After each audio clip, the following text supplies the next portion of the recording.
What's up, everyone? Andre here, and we're only 30 days away, technically 31, depending where in the world you are, actually. Point is, we're 1 month away from the Nintendo Switch 2, which is super exciting. Like, we're almost here. It wasn't that long ago when we barely even knew what the Switch 2 was, if you ignore all the leaks and everything. But now, here we are, 1 month away from that, and possibly more importantly, the launch of Mario Kart World, at least for me.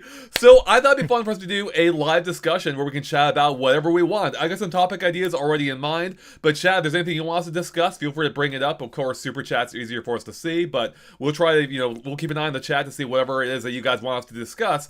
But it should be a lot of fun. So, Nick, Don, how are you both doing today? Good. I'm doing good. I'm excited to talk about more Nintendo Switch stuff.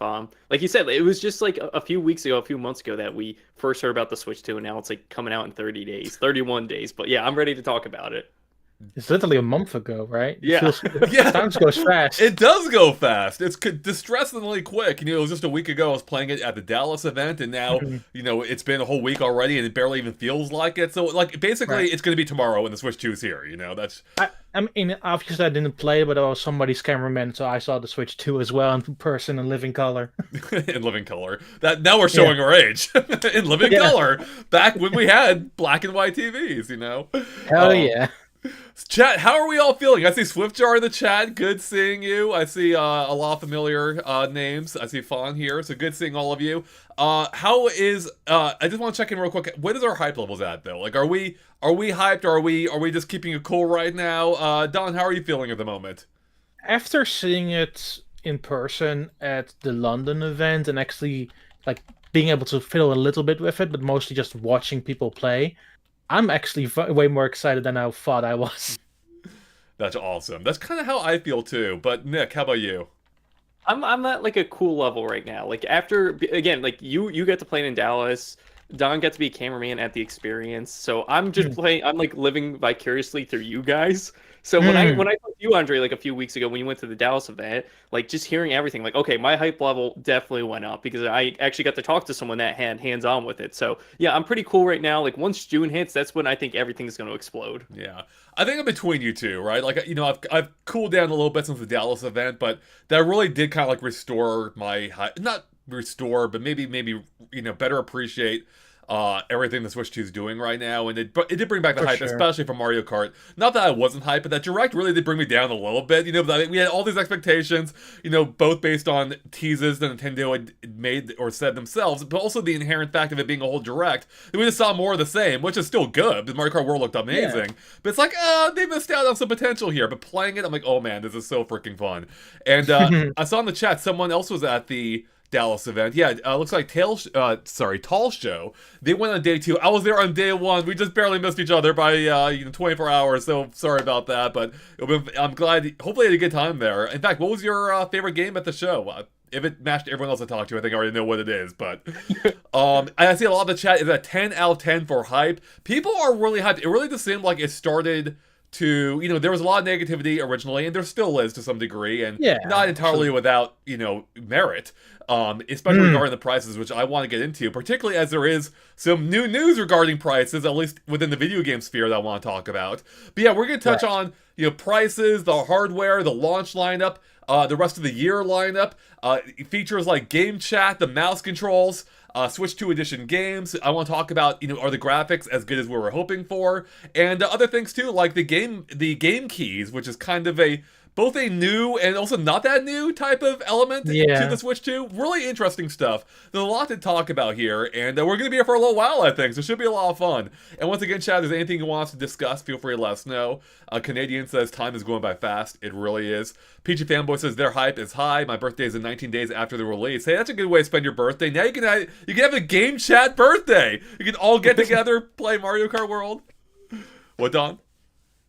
Nothing particular. Yeah. I was just thinking that the timing of it is really interesting because the Monday afterwards is a Christian holiday, so Pentecost.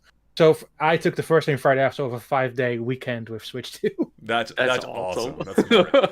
Yeah, the good/bad thing about my job is like I can just dedicate all that time to playing Switch 2, but I'm still working during that time too. So I think the ideal situation. Sorry.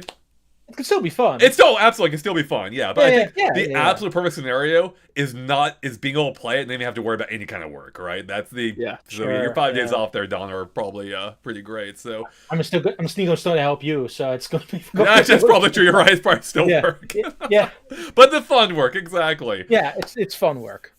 Myriad of Neglect says, so hyped because there was plenty to do along with Mario Kart GameCube games, a game to explore the handful of updated Switch games from Mario Odyssey and Expressive Wisdom. Wait, Expressive Wisdom? Oh, wait, Expressive Wisdom. Sorry, what's the Echoes of Wisdom? Is that what they meant? Oh, To Echoes Mario of Wisdom. Party. I like, yeah. Expressive Wisdom. I kind of like that name.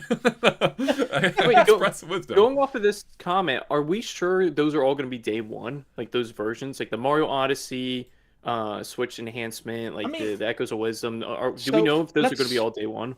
So let's rip their band-aid off a little bit, right?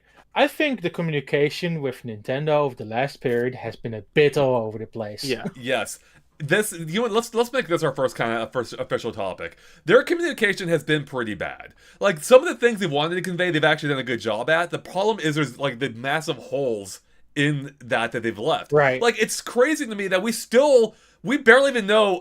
I mean, this is a weird complaint, kind of to a degree, but we barely have seen the Switch 2 OS. Now, it's probably because it's just straight up the Switch 1 OS, but it's still weird not to even like give us a glimpse outside of like a handful of screenshots that came out, right? Or like a screenshot. Yeah. Just very strange. Yeah. It basically looks like the Switch 1 OS, but more round in the icon department.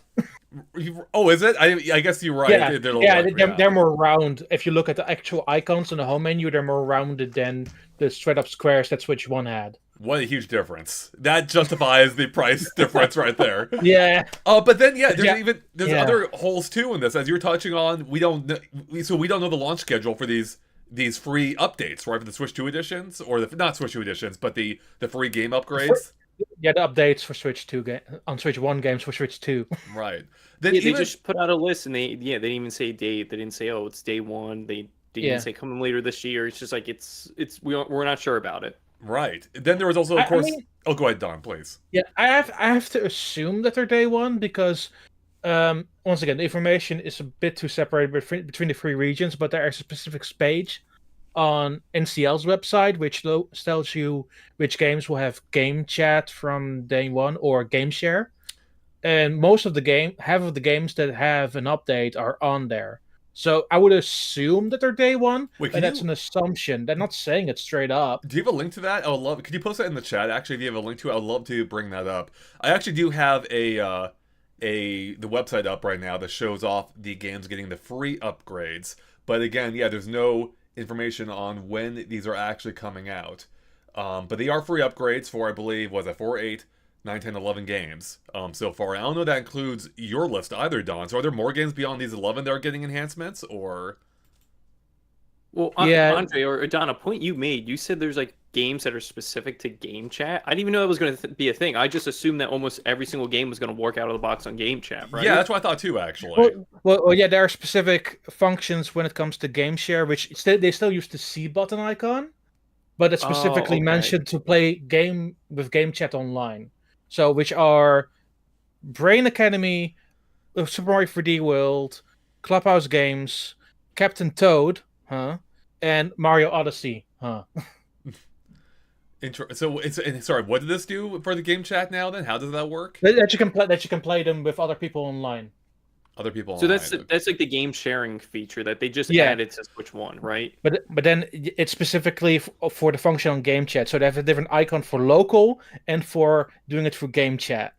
So we have a super chat read in a moment, but this gets to the point, Don. This gets to circle back. Like it's been confusing. Like it honestly wasn't until I went to the Switch 2 event that even the Dallas one that I actually started to better understand like what all these games were. But it's a bit confusing. There is a lot going on. You've got the free game upgrades. You've got the Switch 2 edition of some games with varying release dates. We have there was a whole price thing that they didn't even announce until we found out afterward, and that's a firestorm, of course. And there's even more like even game chat to some degree, despite them spending forever on it in the direct, still felt like a little unclear in every respect of how it works. Not that they need. I don't know. It just feels like they almost try to do too much at times, where it was just overwhelming. I think there was just so much being covered, and they didn't cover as much as they Yeah. needed to in some respects. But yeah. But even with GameShare Online, they only spent like half a minute on it in the direct, and they only showed 3D World.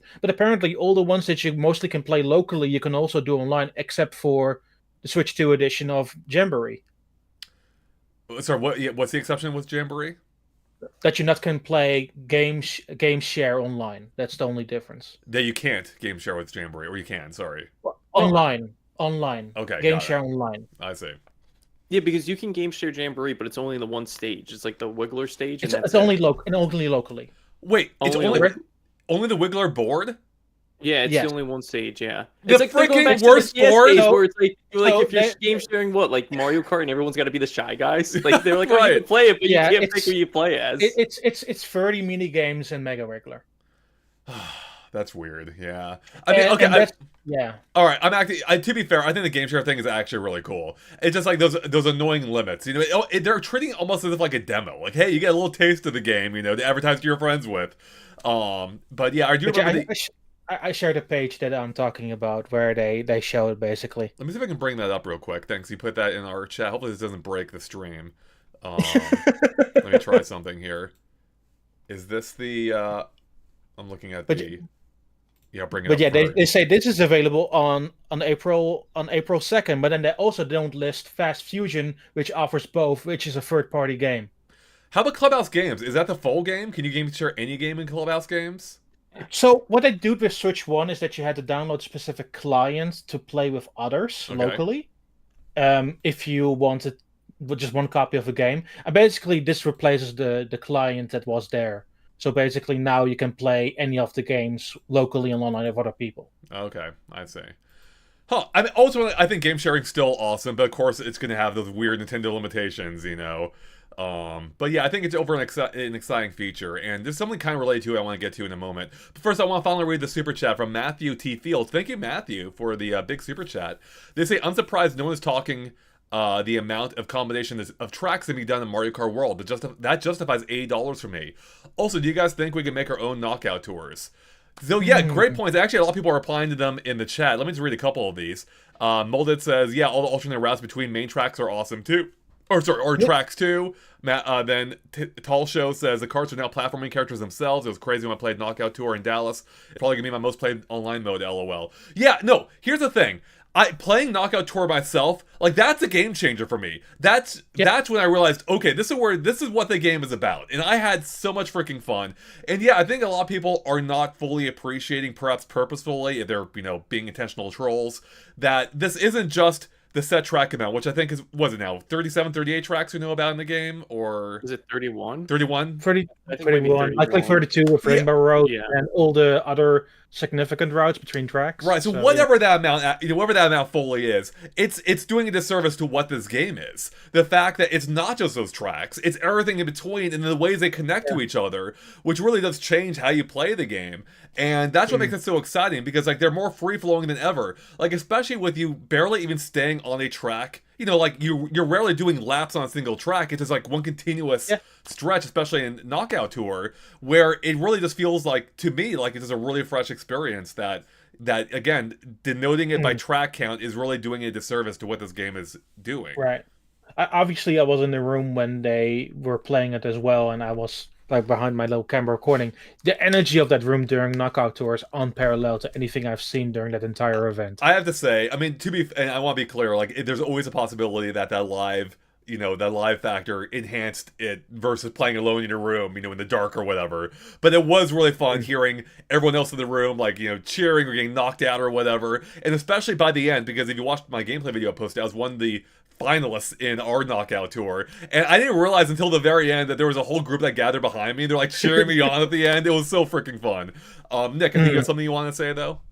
Yeah, well, I have a couple of things. You guys talking about Knockout Tour. I'm actually hosting a tournament locally for Mario Kart in a few months, and I'm not sure what to do for the tournament. Like, should we just do the typical Grand Prix, or should we run it as a Knockout Tour tournament, like in person? Because what it sounds from what you guys are talking about, it's like the hype and the energy from Knockout Tour just sounds like it might be the way to go for it.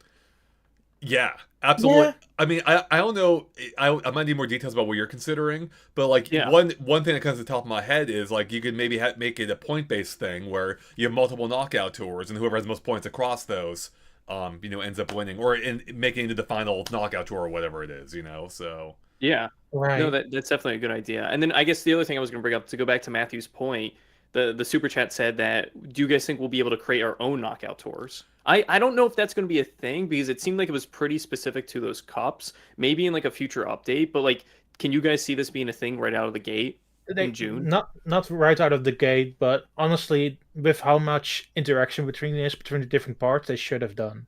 Like, Yeah. it makes so much sense. Like, even having more stuff with the overworld and also more stuff in Knockout Tour, just doing overall things with the world you designed, it makes so much sense. But now they're all set in stone, like basically like in the single player. And I would make more sense to make them more wider and more open.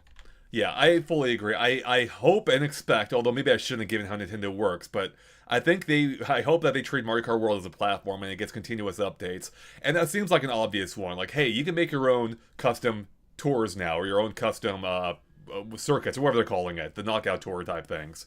Because I think that'd be really fun if you can link up these tracks, especially if you can go beyond the 6 or 4. Is it 6? I think the 6 portions of each track in Knockout Tour. Yeah. Like, if they extend that limit, like, what if they did like a world circuit? That'd be freaking epic as hell. And Double Dash, right, where you had to play each one. All Cup, baby! Bring it back! And actually, to that point, something else I was thinking would be fun is if they... Yeah, obviously they'd have to tweak Knockout Tour, maybe introduce a new mode. But I think it'd be fun if they did something a little bit unique with Knockout Tour. I mean, it's already unique, but like a new version of it later on, where instead of being knocked out purely based on your current placement, based on the amount of points you have up to that point. Meaning, if you got like 12th one time, and then you got first another, those will average it out. So your overall position isn't, it's ranking your overall position up to that point rather than your exact position in only that portion. Does that make sense? Like, wait, so you're thinking of F-Zero 99. Yeah, I guess basically, yeah, exactly, right. That's what I'm thinking of. Heck yeah. Do you actually get points after Knockout Tour, or do you not get anything? No, you just keep racing. Okay. But yeah, Andre, like, they're definitely going to be supporting this game, right? Because, like, we're the only people still playing F-Zero, right? Like, 99, and they're still supporting F-Zero 99, so... Hey, all 3 people are playing still F-Zero 99, I think. Are you still playing? How dare you? There's at least 10 people in my lobbies, okay, when I join in. No, that game's amazing. I feel so bad joining, because when I join, it shows everyone's icon and, like, how many wins they have, and it's like 99 plus, 73, and then you look at mine, it's only like 3. Oh, man. People have gotten good at that game. People who still play every day, they are ridiculously good. We got another super chat here from Mega Nerd X. Thank you, Mega Nerd, who says, GB Switch 2 upgrade should add... I think they're talking about Game Boy on NSO. So Game Boy Switch 2 upgrade should add Super Game Boy and allow original Game Boy games to have multiple color options, like Game Boy Color could, upon startup with D-pad plus A and B combinations. I fully agree. I don't know my other Super Game Boys. I got the Japanese one as well. I'm a big Super Game Boy fan. I made a whole Cool Bits video about this recently, and the Japanese one. And yeah, the missing functionality is so annoying, especially with them just recently launching Donkey Kong on it, Donkey Kong 94, which was a Super Game Boy Premier game at launch, and was still overall one of the best showcases of it. So right, that reminds me again of how weird this whole cycle has been, because I also saw, and I mentioned this before in a different discussion, that on the Nintendo website at one point they also showed, hey, on the X64 app, there's now a CRT filter, and you can finally rewind your games on Switch 2. So you can rewind games. That's right, on N64, on the N64, right? yeah, on the N64 app. That is a good feature. You know what you can't do still, Don, though? Turn off that freaking border. Why can't I turn off that dumb border? Even on that GameCube games, it's still there. Thank God. When I was playing a Dallas event, though, most of the games they had there, 3 of the 4, had widescreen support, which of course gets rid of the border. But unfortunately, there aren't a ton of GameCube games that have it, and they're already burning through the widescreen supply, so... Yeah. Sad. Yeah, and to go back to the super chat that we just had, why stop at the Game Boy, like the Super Player for the Super Nintendo? Why not add the Game Boy Advance player too? Because that actually had borders. You're right. Yeah, they did have like 20 of them, I think. So yeah, there's a lot of options. Yeah, you're right. And that worked with the GameCube, so it'd be perfect. And it even allowed you to do. I guess you could probably do this anyway, but even had some games had unique support via it, like being able to use the GameCube controller or the Game Boy adapter or something for some games. I forget how it worked. Oh. I know what you're talking about. Yeah, it allowed you to do some cool things with some games that you couldn't otherwise. So, all right. Well, I think that's a good enough overall thing. We gotta get through some more topics here. So I want to start off with perhaps at least the least fun one, especially. I don't know. I feel like we're in kind of an odd state with the whole debate surrounding this. But let's talk about prices real quick. I want to talk about, and I don't want to circle or focus on it too much because we've already done plenty of coverage ourselves. Everyone has. I'm sure a lot of people are sick of it. But we still can't ignore the elephant in the room. Let's talk about hardware prices real quick. So of course, again, as a reminder, $450 for the base console, $500 for it with a bundle with Mario Kart World. And then of course you have the big elephant in the room. Almost literally if Mario Kart or if Elephant Mario were in the game, which he isn't. There are elephants in the game though, actually, so whatever. Is Mario Kart World being $80 freaking dollars? And then, of course, we found out once Nintendo reopened pre-orders, by the way, that they were increasing the prices of some things, but luckily not the games or hardware. Thank God not the games. But they were increasing the prices of accessories by anywhere from $5 to $10, or even more in some cases. And I think, the camera is like $60 now, is that right? Or 55? Does anyone remember the US price of the camera? Is it 55? It might be 55 or 60, one of those two. I'm sure Chad will correct us soon. But how are we feeling about the prices overall now? Now that we've had the time to process it, we've had time to pre-order it. Much to some people's, some people are like, "Oh, way to support Nintendo for these prices." Like, yeah, well, I want to play Mario Kart. So I mean, So what are we thinking right now about the prices at this point? 55. Thank you, Burgeru, for the correction on the camera. The best way to go about it, and it's unfortunate because I love physical games, is to go for the Mario Kart bundle, right? Yeah. Save that extra $30 right out the gate. Go for it. Go for the 500 plus the tax. I mean, it's unfortunate that Mario Kart's being hit with the 80. My overall concern is seeing what other future Nintendo titles are going to be hit by that price point, right? Because the thing is that's nice about the Switch 2 edition versions of some games, like we still don't know the price points for those too, right? Like we don't know what Metroid Prime 4 is going to cost for the Switch 2. We assume it's going to be 60, right? Like I don't think you can pre-order it yet. 60 for Switch 1, right? And then Pokemon ZA, I assume it's going to be 60 on Switch 1. But again, we don't know the Switch 2 versions of those games. The prices. I didn't even think about that. You're right, because it's the Switch 2 version is a Switch 2 edition, meaning they will charge a premium price. I didn't consider that. I think you're probably. But what's the price difference right now? Aren't most Switch 2 premium games or Switch 2 editions like $20 more, or do we know it depends on the game. So with Zelda it's 10, with Mario Party and Kirby it's 20. Okay. So if it's in the line of expectation, I assume that Pokemon and Metroid are going to be 10 extra. It sounds like right now the big difference is like if you're getting meaningfully new content, which you are with Kirby. So I would guess probably $10 would be the price difference. I think 20 would be weird if it's $20 cheaper on Switch, 20 more on Switch 2. I could see a $10 price difference for Metroid Prime 4. But yeah, so I think you're right, Nick. 60 on Switch 1, 70 on Switch 2. But going back to like the price discussion, like we don't know, these are going to be the first Switch 1 games coming out in a Switch 2 era, right? So we don't know what Metroid Prime 4 is going to be costing on the original Switch, right? Like are they going to jump the prices on those? Is that going to be $70 now instead of 60? Is Pokemon going to be $70 now instead of 60? So that means if the Switch 2 editions, they could be $20 on top of that. So they could be close to $90. It's hard to say, because I don't think there has been a real indication that most Switch 1 games have ever been 70 outside of the Zeldas. Yeah. In Europe in particular, even Breath of the Wild was 70 here and not in America. So they stuck along for 60 for quite a long time. I'm assuming they continue with that and just make the Switch 2 editions $10 more expensive. But, that's again, it's been Nintendo's communication surrounding this particular stuff, which it gives me pause a little bit for sure. Yeah, and real quick, I want to circle back to that, but Tony says in the chat that Fast Fusion for Switch 2 is only $15. Yes. 4K at 60 frames per second at $15. All right, shout out to those guys. That what's that team again? It's Shinnen. Yeah, they're always awesome at launch, especially. But yeah, what a good studio. Like that is a fair price, I think. For also full support for game share even online. That's awesome. They do what Nintendo don't. Not this Wiggler bull crap. They give you way better support. That's awesome. Here,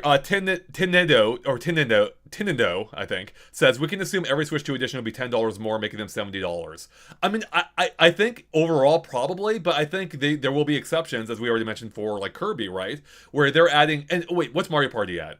Sorry, did we mention Also that? Mario 20. Party's 80. Yeah, then you're right. So I think if it's getting meaningful new content, those will go up. And those games, I'll be honest, those games are kind of like these weird exceptions. I feel like where you are not exceptions, rather, just kind of like odd in general, maybe where you are getting like they're almost like pseudo sequels in a way. They're not, or I guess not even.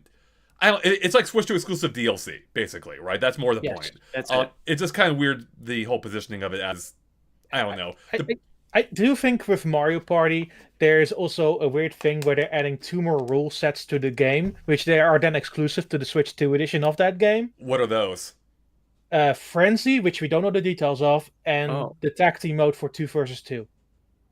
Tag team mode for 2 versus 2. How's that? Yeah. How's that So work? for the board game play, so basically you're playing in teams of 2.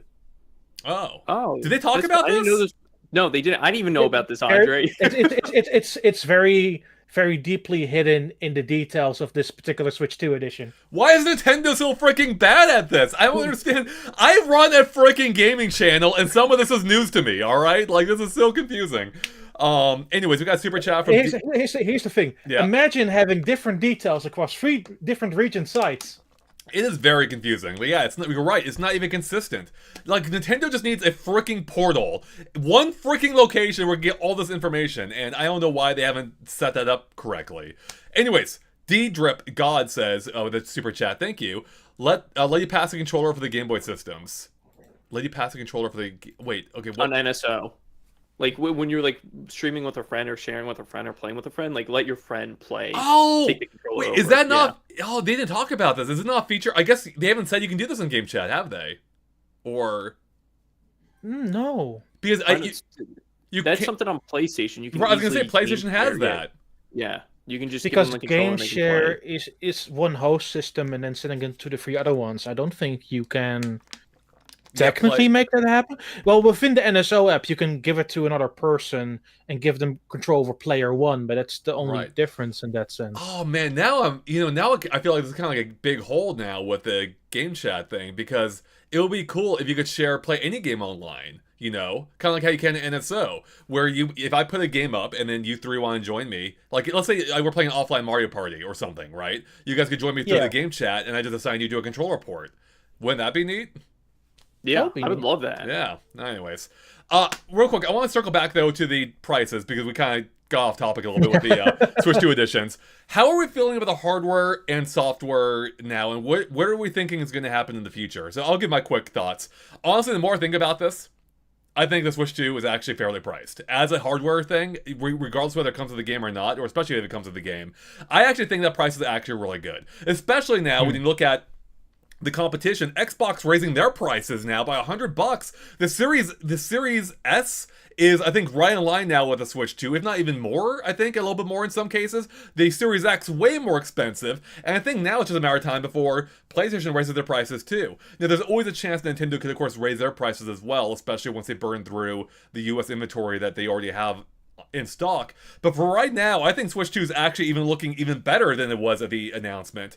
And my only concerns really at this point lies with the price, the $80 price point, which, you know, if that ends up being a common price point beyond Mario Kart World, well, that's going to be a potential issue, at least as far as how big I think my game library gets. Like, I'll still buy, like, for the big games, like, ignoring the fact I run a YouTube channel, I'll probably have to buy a lot of things anyway. Like, I would definitely still focus on the games I absolutely want. 3D Mario, yeah, I'll pay $80 for that, of course, assuming it doesn't look stupid.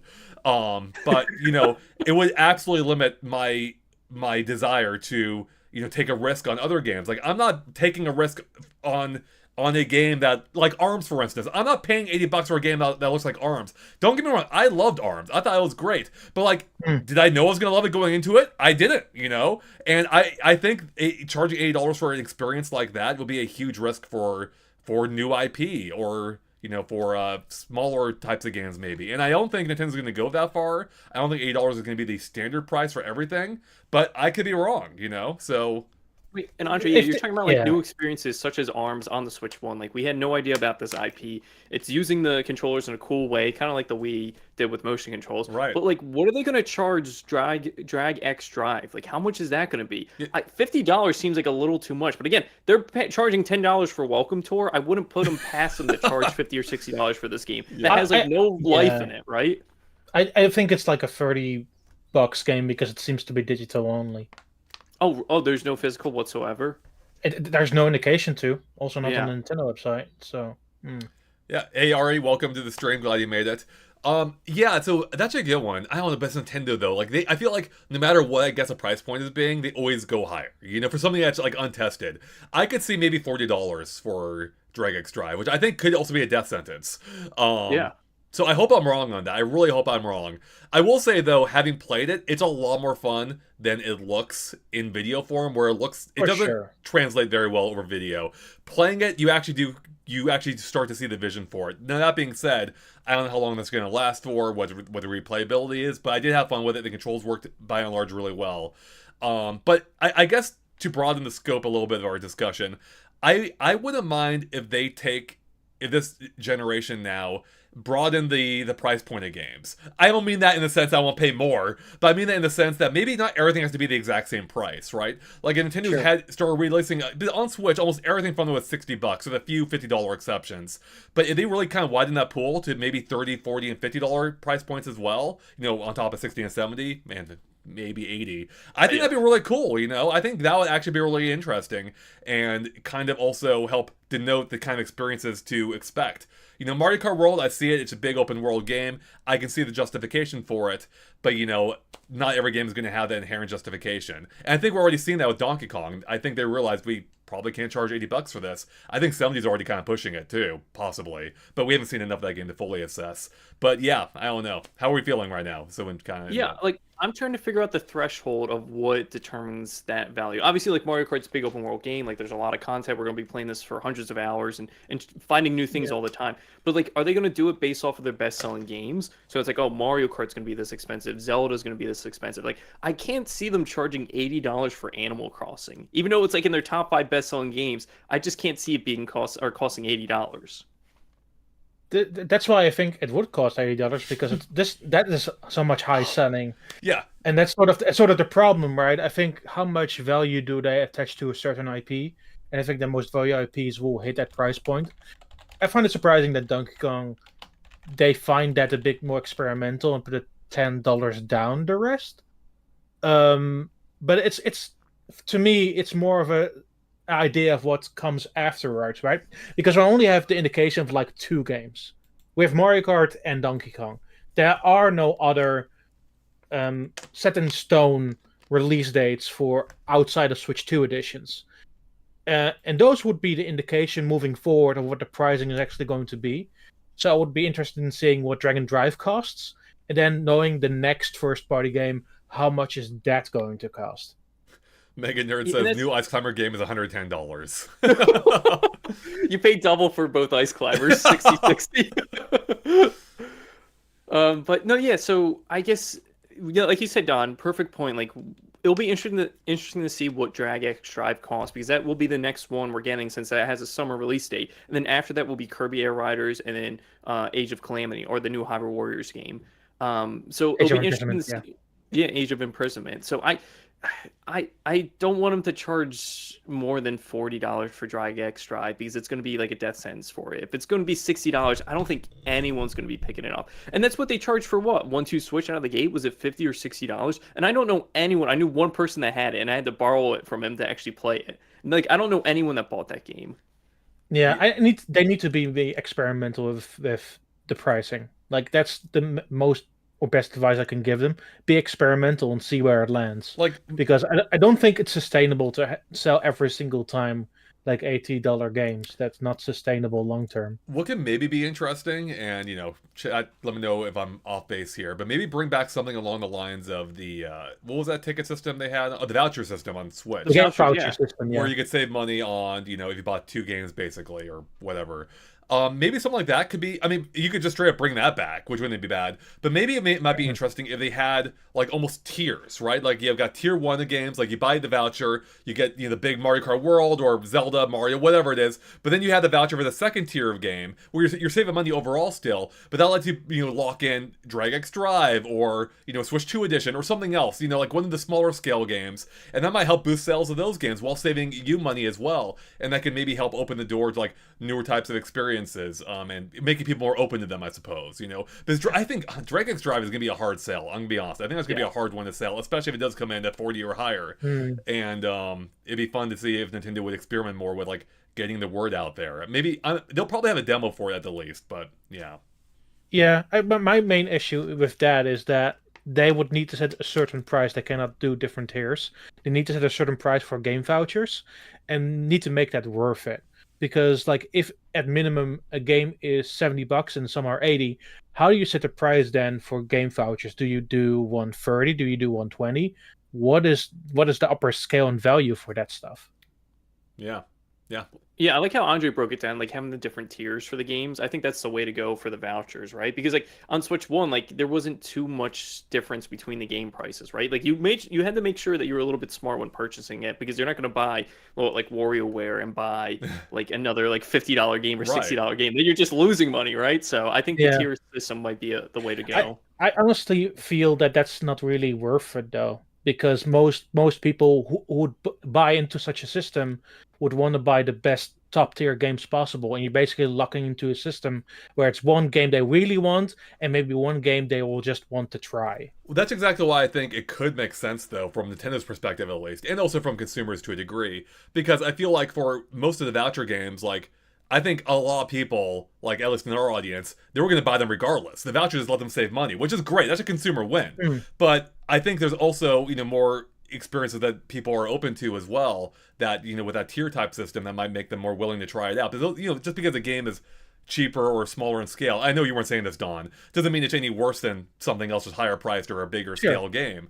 And maybe that would allow for a larger diversity of experiences. I'm not saying this is the best way to do it, but it's one that sounds kind of interesting to me and could allow maybe help incentivize new types of experiences from Nintendo along those lines. But I don't know. I'm not a marketing expert, of course.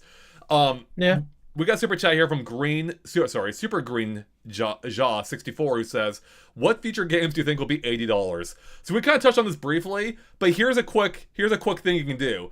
Just look up a list of the top selling Switch games. All those are going to be $80 when they're on Switch too. Yeah, like the top 10, top 20 at least. Wait, I think Monster Hunter is in the top 10. Is that going to be $80? I think third parties, I don't know. First parties, absolutely. Third parties, I can see coming a little bit lower, maybe. But what do you think, Don? Hard to say. Yeah.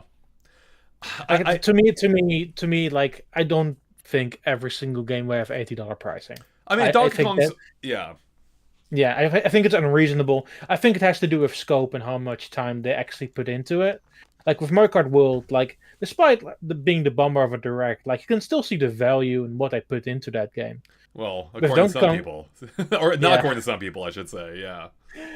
Donkey Kong is a bit more experimental in that sense, and it makes 70 makes sense. Still, despite how much effort they put in, to me, once again, it's sort of wait and see what they do with the games that are coming after this.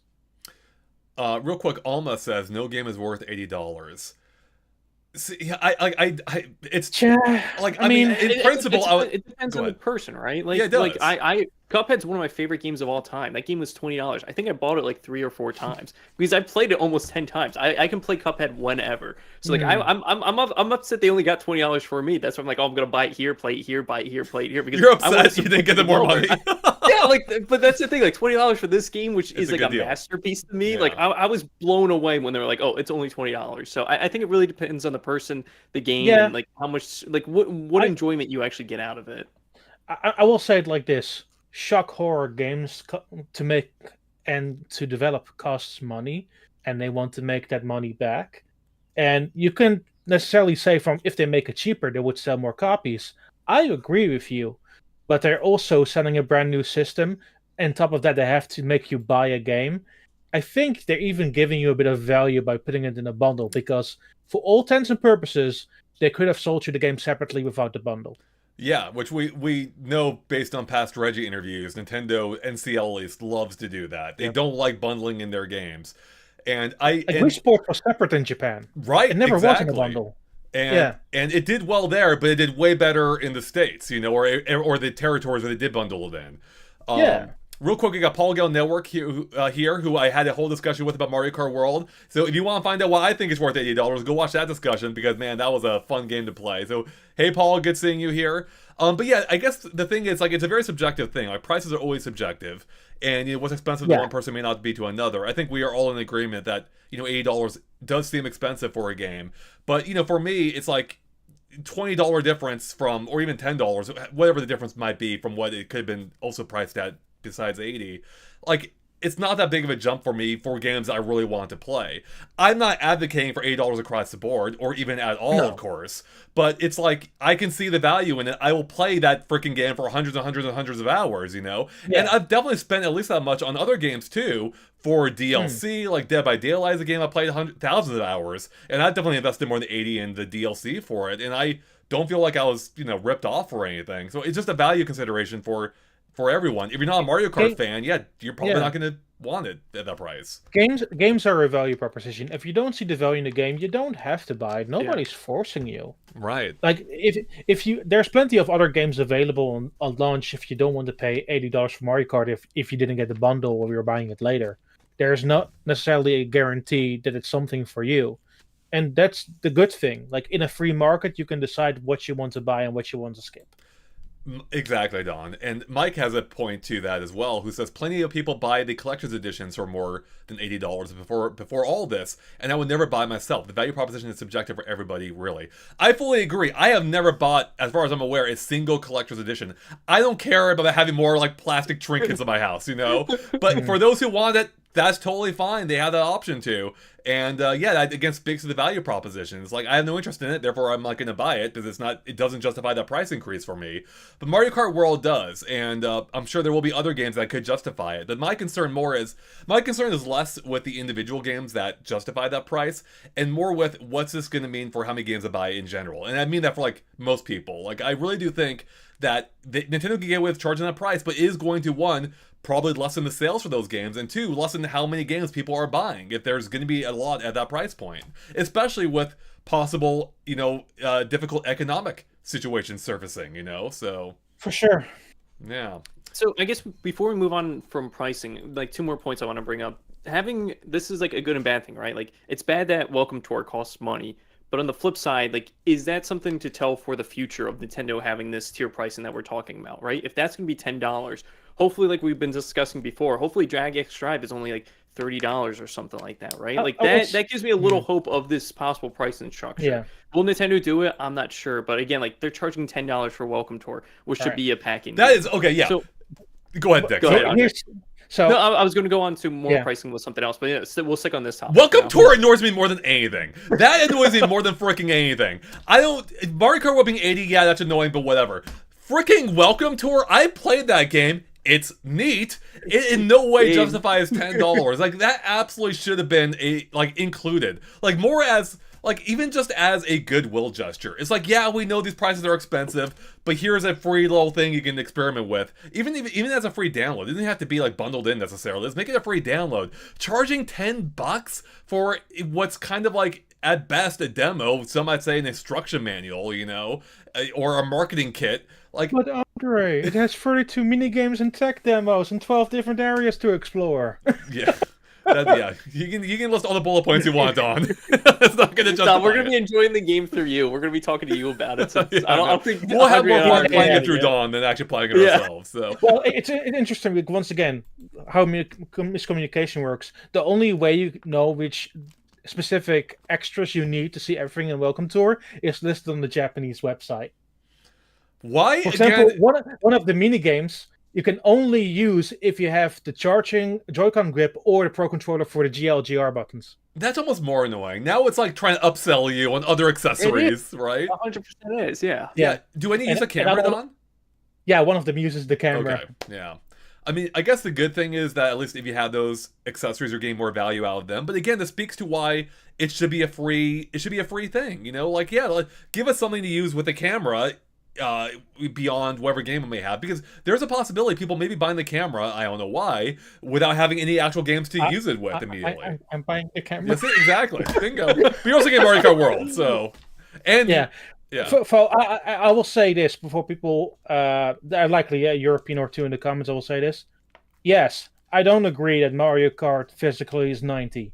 I don't agree with that. Yeah. I think that's stupid because digitally it's still 80 like the rest of the world. But if you want to buy it physically in a box, the recommended retail price is €90. No, I don't agree with that. Yeah, that's fair.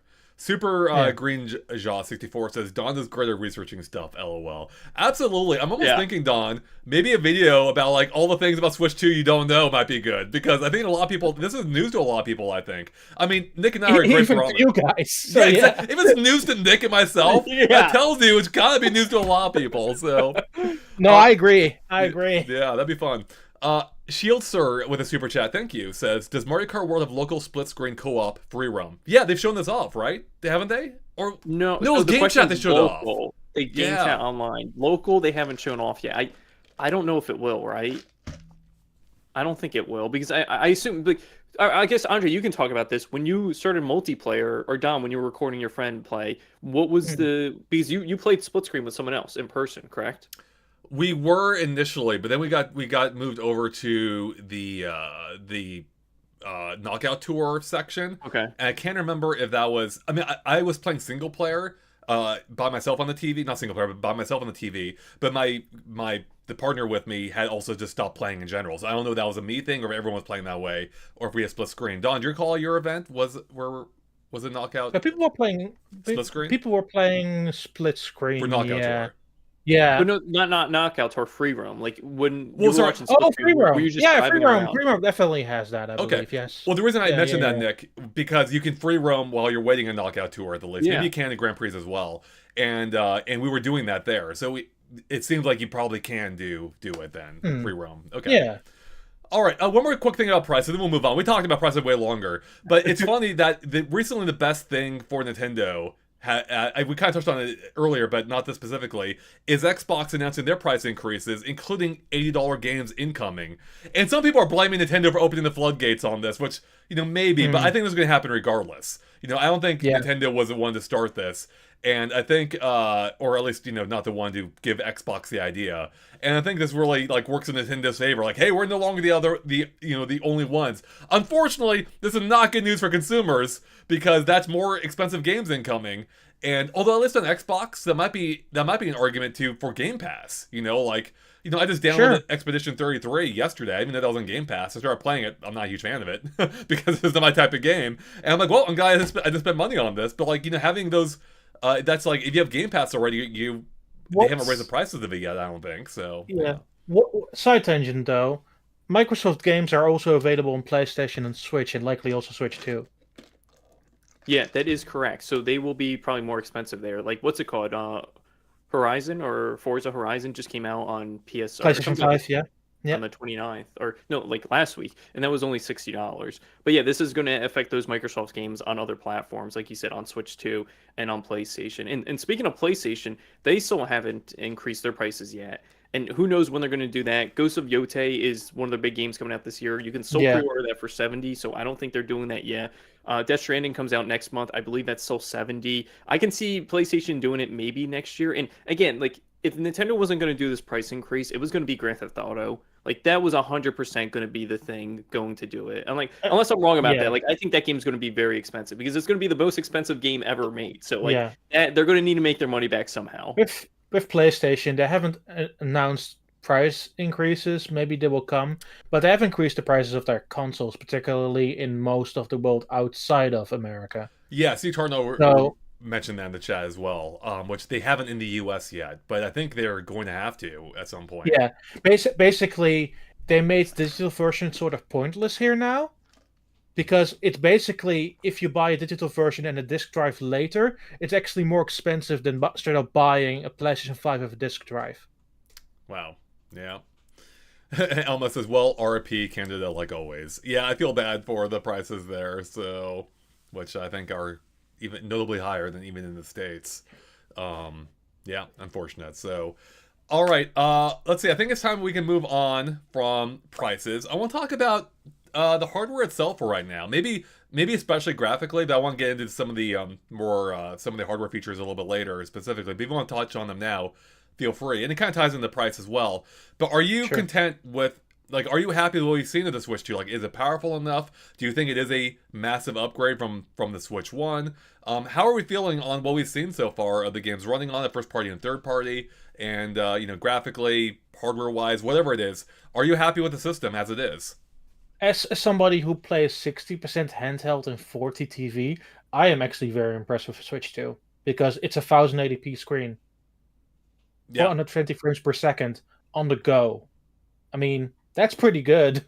it looks really good. I was actually surprised how good that screen looks in handheld form. Like, it is a notable improvement from the current Switch, both in screen size, but also the resolution. And of Yeah, course, it's 120 frame rate screen as well, which is crazy. So, like, that is awesome. So it's a really good looking screen. yeah. Yeah, and But I'm go ahead, mostly Don. like sorry, but I'm mostly impressed by the overall like design of the system and how it feels. It's just it's just an overall better handheld. Like it feels more solid, like one piece. There's very little flex in there. The sticks are bigger. Like even if I play in tabletop mode with a friend, we have better controllers to play with one another. Like the overall package to play on the go or with a friend on the go is much faster than it was before.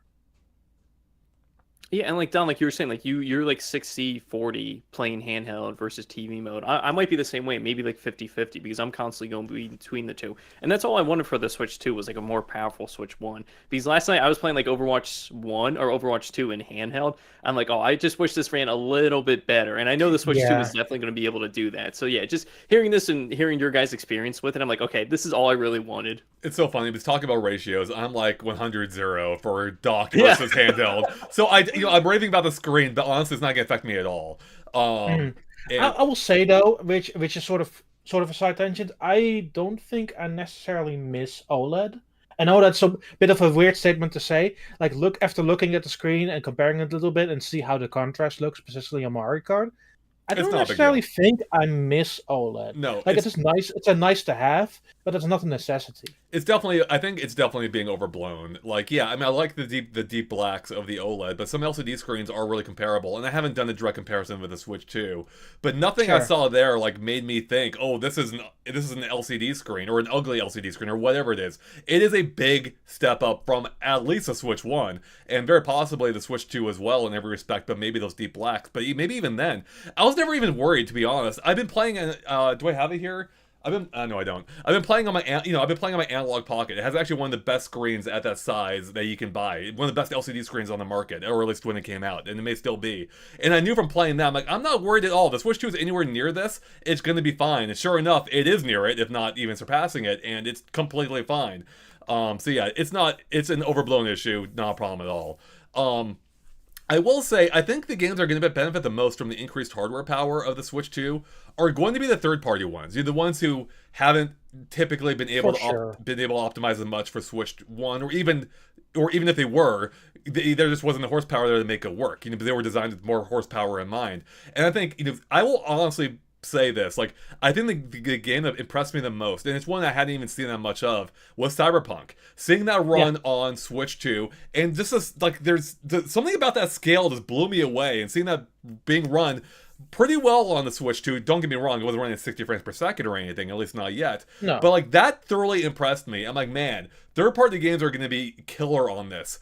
At the same time, to be completely fully honest, the Switch or the Nintendo games, they didn't blow me away. Like, graphically, they look good, but I mean, they look really Yeah. good. But they also look really good on Switch 1, I thought. Nintendo games have always looked good, and I didn't see like that massive jump that we have from a lot of Nintendo systems before. Although Of course. we didn't see that from Wii U to Switch 1. But I did say in our Mario Kart discussion, I think we're going to be seeing like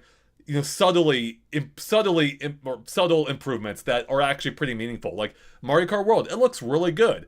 It just graphically not a huge jump up from Mario Kart 8, at least at a quick glance. But you're also getting this massive open world, which we haven't had before, and I think that's where we're going to see the bigger enhancements from Nintendo, where they're going to lean more into the gameplay side of things. Donkey Kong Bonanza being, of course, big open world, where you can destroy anything in sight. Like that's where we're going to be seeing the enhancements, like similar visual fidelity maybe, but like you can do a lot more with it. I think it's kind of like what we're seeing from Nintendo. They're really like going balls to the wall with the gameplay enhancements rather than Right. trying to make the graphics look like next gen or something. To me, And it's also like them all going over to an infrastructure, because if you look at developer interviews, they went all full throttle. They went to zero blank and started over. So they made Right. a new system with a different infrastructure altogether. So them adapting this fast to that sort of infrastructure is sort of impressive in a way. And the, But it's like it makes it not graphically not the most impressive, but the actual feature wise of the gameplay, that's where it sort of shines. and kind of to that point too, the crazy thing is like the way they're handling the backwards compatibility is like this weird half step that involves some level of emulation as well, which is why some games won't work, unfortunately, or at least won't yet. But yeah, that's to Yeah. your point, Don. Like the hardware is substantially different to the point that they've had to emulate aspects of the Switch One to make it even work at all for backwards compatibility. So yeah, I just found that interesting. Yeah, And like it's you basically a guys were platform saying, layer. good on. So, yeah, as I was saying, it's basically a platform layer. So what you saw also with older PlayStation consoles trying to emulate other systems. Mm-hmm. Nick, were you saying something? Oh yeah, so you guys have been pointing about the first party games. I mean, like the Nintendo games have been looking good for years already, and they're not really pushing, I guess, that high fidelity or high frame rate. But the one game that is Metroid Prime 4 on the Yes. Switch 2, right? Like, do you Yes. think we're going to be seeing a lot of other first party games that are going to have this option? It's like, oh, do you want to play in 4K or do you want to play in 120? Like, you have an option Mm, from Nintendo, or is it only going to be like very few games? it First party games depends. at least. It depends the kind of scope of game they're making, right? To Isn't me, there it's sort of yeah. isn't there already another first party game that has an option like that too? I can't remember what it is. For Switch 2, are you saying? Yeah, sorry, for Switch 2 that has like that Yeah. performance. I get well, obviously Hyrule Warriors almost certainly will, but I thought there was another. Chat, is there another game? I swear to God, is it Breath of the Wild or Tears of the Kingdom or something? Do they have a performance versus quality option, or I think they locked into one option only. isn't there another game that's 120 frames per second option? Maybe I'm Wasn't making it there the up. rumor of a mode in Mario Kart World that was Maybe 120 that's what I'm frames per thinking of. second? So Yeah. if that's right, if Mario Kart World has that option, which I think I think that is it.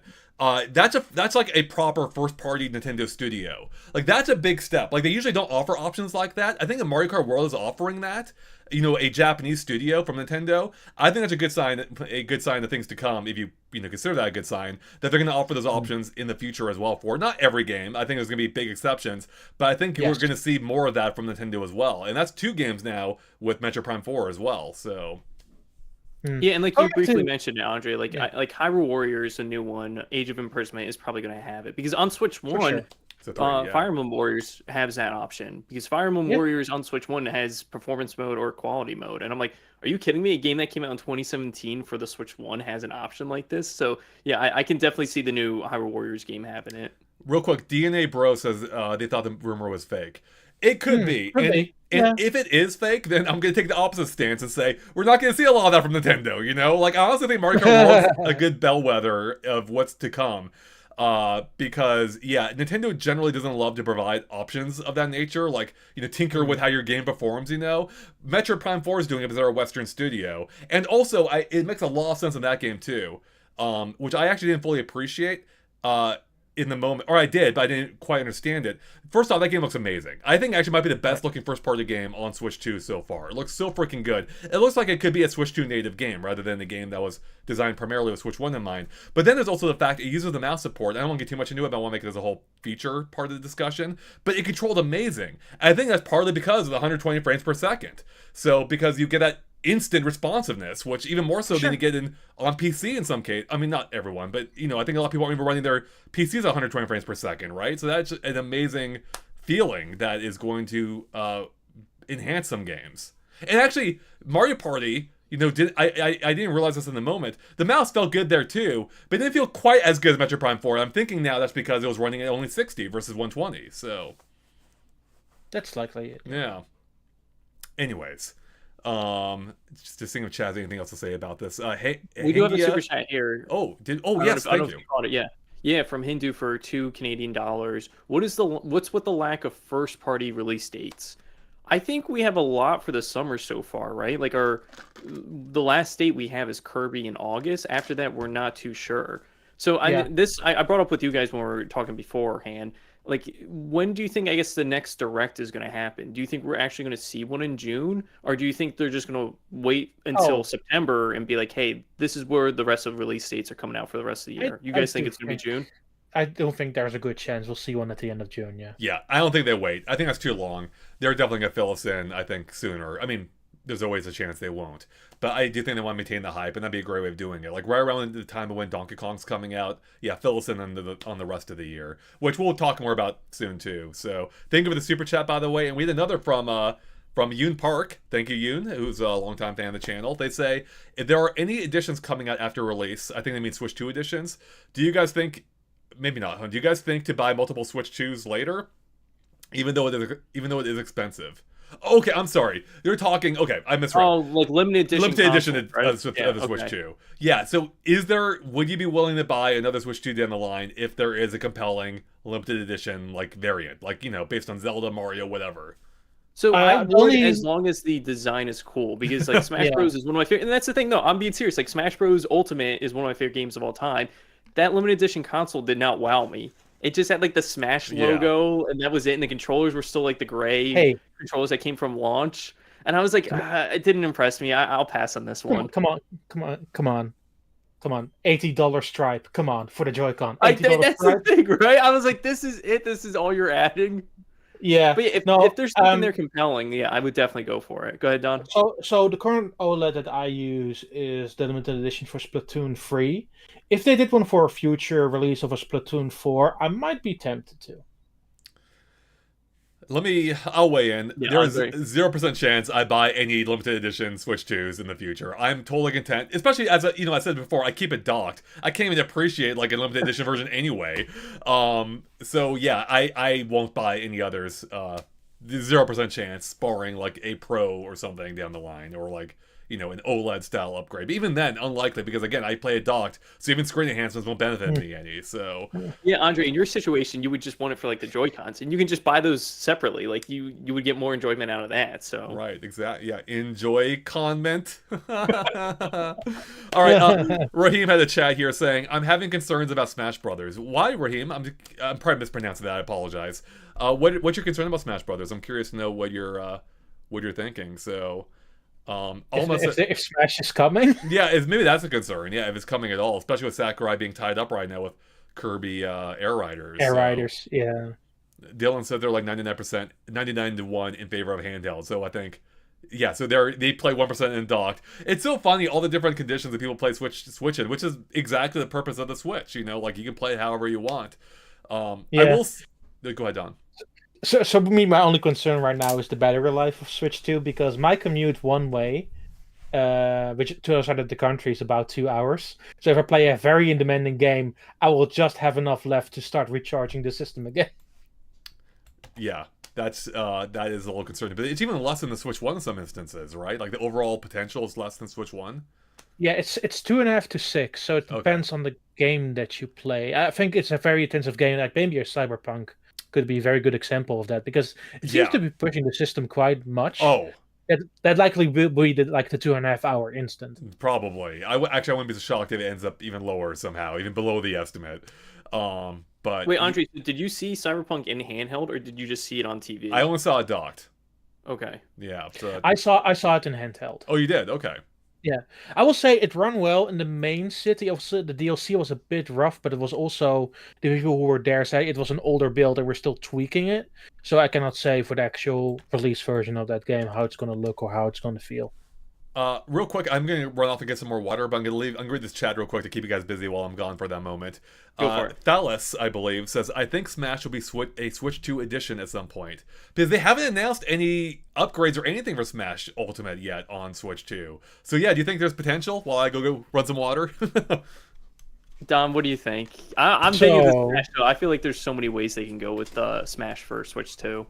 I think they should probably do more Switch 2 edition of games. The problem is, are they gonna? Because it now seems like all the Switch 2 editions of games are games that are coming also in the future. In addition to, say, Pokemon and Metroid. On the third-party end, it's Harvest Moon, Story of Seasons, and Professor Layton. They haven't really announced anything beyond that first party or third party wise beyond the launch. I am more concerned that this is going to be it, and they're slowly starting to phase out, like doing Switch 2 edition of games, which I think is a shame, because in some instances, especially if you can add new content, there is an opportunity there to do more with that.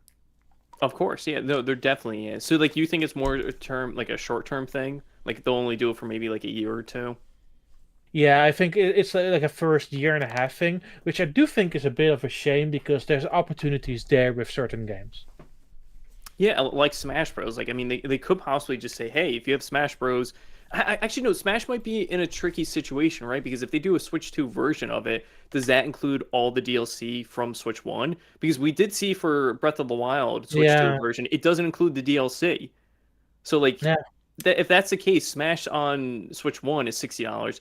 Then you pay for the first season pass, which is like $25. The second one is $30. So that's over $100. And then on top of the Switch 2 edition of version of that, like, how much money are you actually going to be paying? Like 120 for that?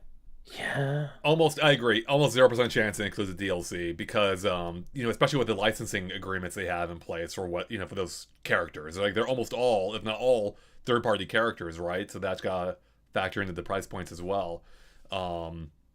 So yeah, I think a Switch 2 edition makes so much sense, especially if there's not even a Smash Brothers in development right now, which maybe there is, maybe there isn't. But with Sakurai busy at the moment, it seems very possible that there isn't, and that'll be a very smart way of getting Smash, more on the Switch 2 with some enhancements, maybe including, I don't know, 120 frames per second or whatever it is, while giving it more life while they develop the next proper Smash. So I feel even if they're going to do a Switch 2 edition of the game, I think it's going to be a $10 one because can they really afford themselves to add much over time? I agree. I think $10 makes seems a fair bet. Though I guess I could see 20 if they actually add some new modes. Like bring back Smash Run, but make it so you're all in the same environment. Like if they do something like that, that could actually be really neat. Hell, and you say Smash Run, like that could be an easy game share option, right? Right. To promote it, be like, oh, we're game sharing, but we're playing Smash Run all together. Yeah, that's a good one. Proto Darts says, mark my words, one Smash title per Nintendo console gen, never a port, and then also a new version of the game. Well, I think that's the thing of the Switch 2 editions, is they're kind of like an in-between version of that, right? Like, yes. Yeah. So I think this could be the exception this time, where you do get that on top of the new game later on. Basically, the DLC removes the platform layer and makes it a Switch 2 version of a game, so it runs natively on Switch 2. So basically, they could do it every single game, but are they gonna? No. Leo's a Smash Brothers Ultimate with mouse controls. You know Sakurai finds some way of sneaking those in there, right? Like, you could do like for a Smash attack or something, you just drag and... No, you know what it'd be? It'd be a master mode where you play as Master Hand. Oh my god. That's what it would be. That's actually genius. I love that idea. Like, yeah, what if they actually did something crazy like that, where it's like, I don't know, like an asymmetric type thing? It's like 1 versus 4 or 1 versus 8 with the mouse player as Master Hand or whatever, and then you can like pick up players and drag them around or something. I don't know. It'd be amazing. I don't care how they do it. I just want that now. That'd be really fun. We got Omanjello, who's a YouTube member in the chat. Thank you. They say return to Street Smash with mouse controls. What was Street Smash? I think that was Street the Pass? mode from 3DS. It was like the mode where it was almost like Beyblades. That was for Street Pass. That was for Street Pass. That was it, right? Yeah. Like you just like you have a character icon of basically Beyblade and you just spin it around. I didn't enjoy it too much. Shield Sir says Pong with mouse controls. They already have that in Mario Party with air hockey mode. That's basically just Pong, and it's 2 versus 2. It's a lot of fun. So give us Atari 50th Anniversary Edition, Nintendo Switch 2 Edition. Let's go. Exactly, bingo. And actually, that might be a perfect segue into something else about the hardware I want to talk about. Being the mouse support, I honestly think this is kind of a game changer. Now, maybe I'm off base because, the thing is, at the event, they were putting so much focus on the mouse controls when it was available. Like, the Mario Party stations all focused on mouse, besides the camera versions as well, of course. Metroid Prime 4 having that large desk space, and the 120 frame rate support, as I mentioned, which makes the mouse feel even better. And man, Metroid Prime 4 with the mouse controls, complete game changer. I don't want to go back. I tried going back, but it's so seamless to switch in that mode. Just pick it up and you're back in normal controls, and they feel fine. But man, after mouse, I can't go back, especially with a leggy gyro, which still feels leggy, by the way. It's like it's a night and day difference. Then even Drag X Right. Drive, showing how you can use the mouse in even more unique ways too, where like using it for that one-to-one motion type control, where like you're playing in this wheelchair-like vehicle, and that felt kind of amazing too, especially with the HD rumble and how it felt like the wheels were actually turning in your hand, and yeah, it was just all really unique. And I think this is kind of like the secret ingredient to the Switch 2 that I think Nintendo hasn't even properly sold themselves like through the directs yet. Like, Yeah, with mouse controls, I'm going to immediately put this out there. There are two games that I'm sort of missing with this, which they should have had either free updates or a Switch 2 edition. One is Mario Maker 2. yep, Second is Pikmin. yeah, Pikmin seems obvious, especially with it having pointer controls in some previous games. So Yeah.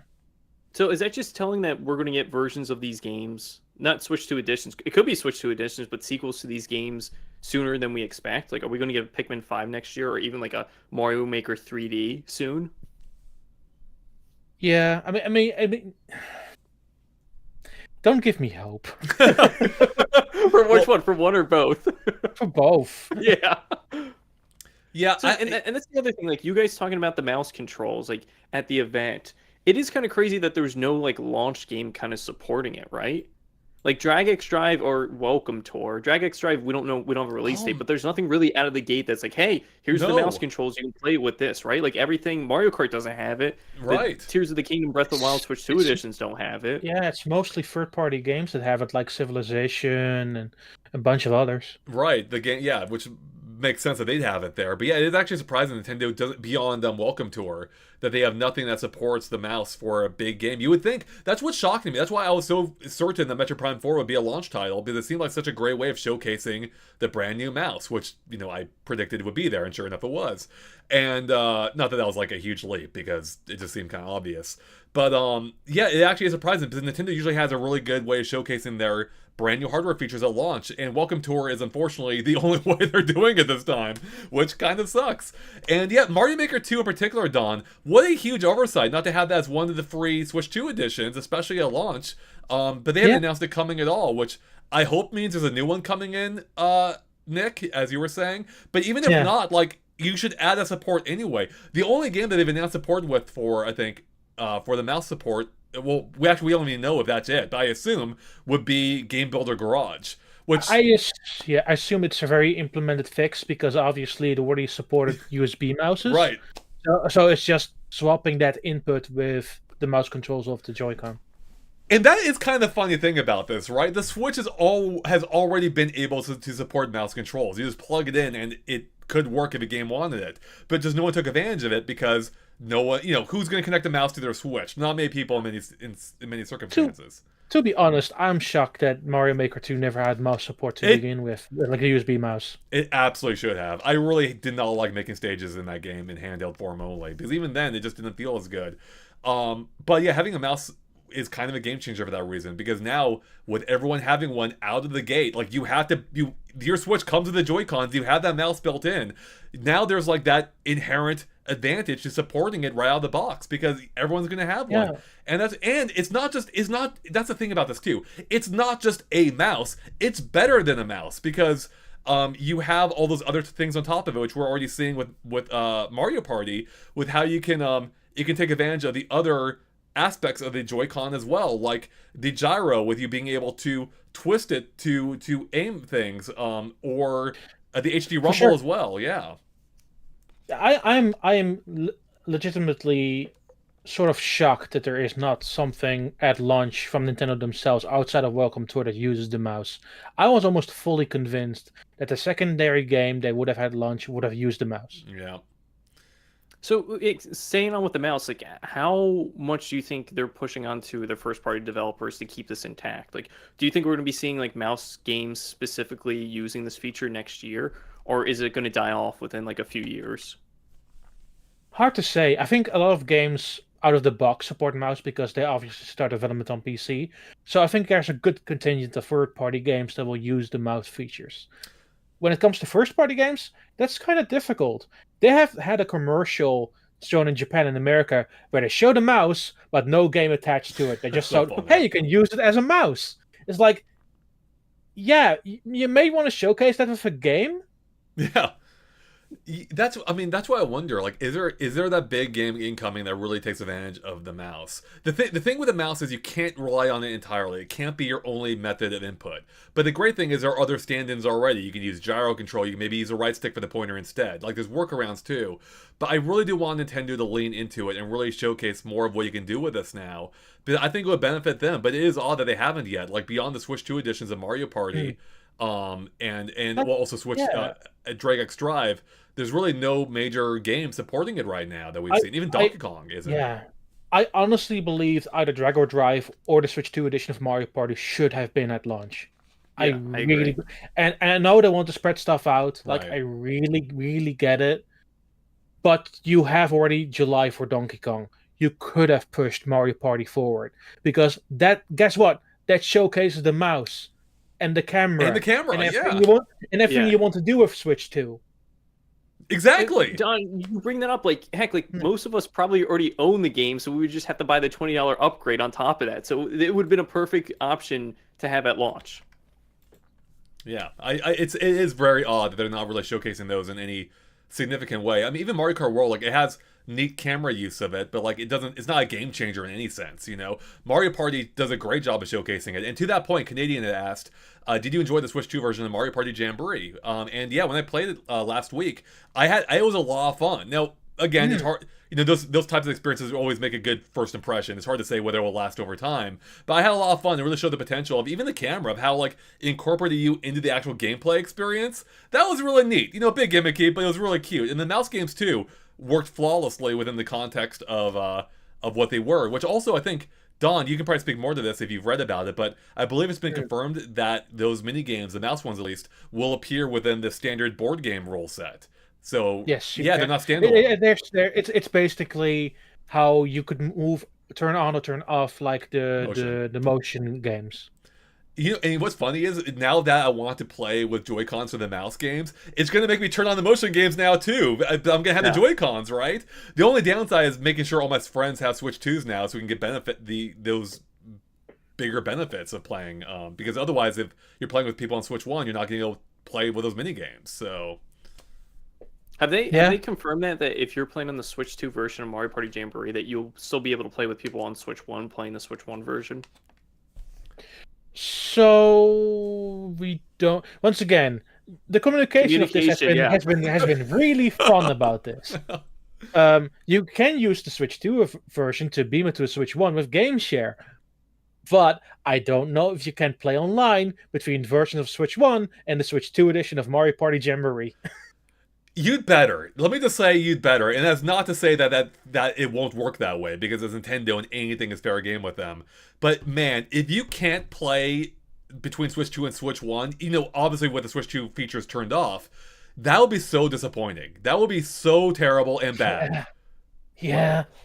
Yeah. But I wonder, like, in that case, I would think they would have to offer a like, could you, like, have a Switch 1 bootable version of the game then? That you could boot That's in? what I'm thinking, Andre. Yeah. That you have on the home screen. It's just they're two separate files Mhm. that you check into. One's just the Switch 1, and the one's the Jamboree TV or whatever Switch 2 editions. But that would stink, right? That would so just clutter up your menu screen and be like, oh, which one am I playing? Oh, I have to jump back to the other one because they're playing online in the first one. Right. Yeah, no, it wouldn't be ideal by any stretch. But yeah, this is something that they need to talk about more. Like, I will say, before the Switch 2 event in particular that I went to in Dallas, I did find the whole Switch 2 edition thing a little confusing. And I still do, to some degree, obviously. I mean, it took me forever to even learn the freaking name of it. Switch 2 edition. I finally got it down. But I will say, I do think, despite the confusion, I do think it is actually really cool what they're doing there. Is that it helps, like, you know, bolster the lineup of games available on Switch 2 by lending reason to go back to the previous ones. Unfortunately, there isn't a ton of that at launch, right? Which actually, man, that would be a perfect segue to get into. Actually, yeah, we're just going to do it. It's a great segue. Let's talk launch lineup. Because right now, there really is only, at launch, correct me if I'm wrong, it's just Mario Kart World, Welcome Tour, and then these Switch 2 editions of Zelda, being Breath of the Wild and Tears of the Kingdom. Is that it for first party, of course? And GameCube. And GameCube. Oh, and Yeah. GameCube. Good point. Yeah, GameCube on NSO, which has 3 games at launch, I believe, right? Or Yes. yeah. It's got Wind Waker, Soul Calibur 2, and F-Zero. Mm-hmm. So what do we? But yeah, that's really it. Like Until that's the Donkey thing. Kong. Like Mario Kart. Yeah, and until Donkey Kong, right? Like Mario Kart is definitely gonna hold me over for a while. I'll be Yeah. playing it again for a year, so I'm happy it's Mario Kart. But I wish there was just one more thing. Like again, like I'm personally gonna be playing Zelda. I don't know about you guys because I'm excited to jump into that at 4K. But yeah, like I just wish there was one other thing. Like we've been talking about, I wish there was something that really showcased the mouse controls here. It just feels weirdly missing. Like even want to switch for all the mean things we can say about that game, and you know what? There is a lot. At least there was a secondary game at the Switch 1 launch, which at least used the Joy-Con Right. in a way. I wouldn't say the most effective way, but they used it in a way. I am more so surprised that there is not more lenient on, because they talk about how many features the Switch 2 has.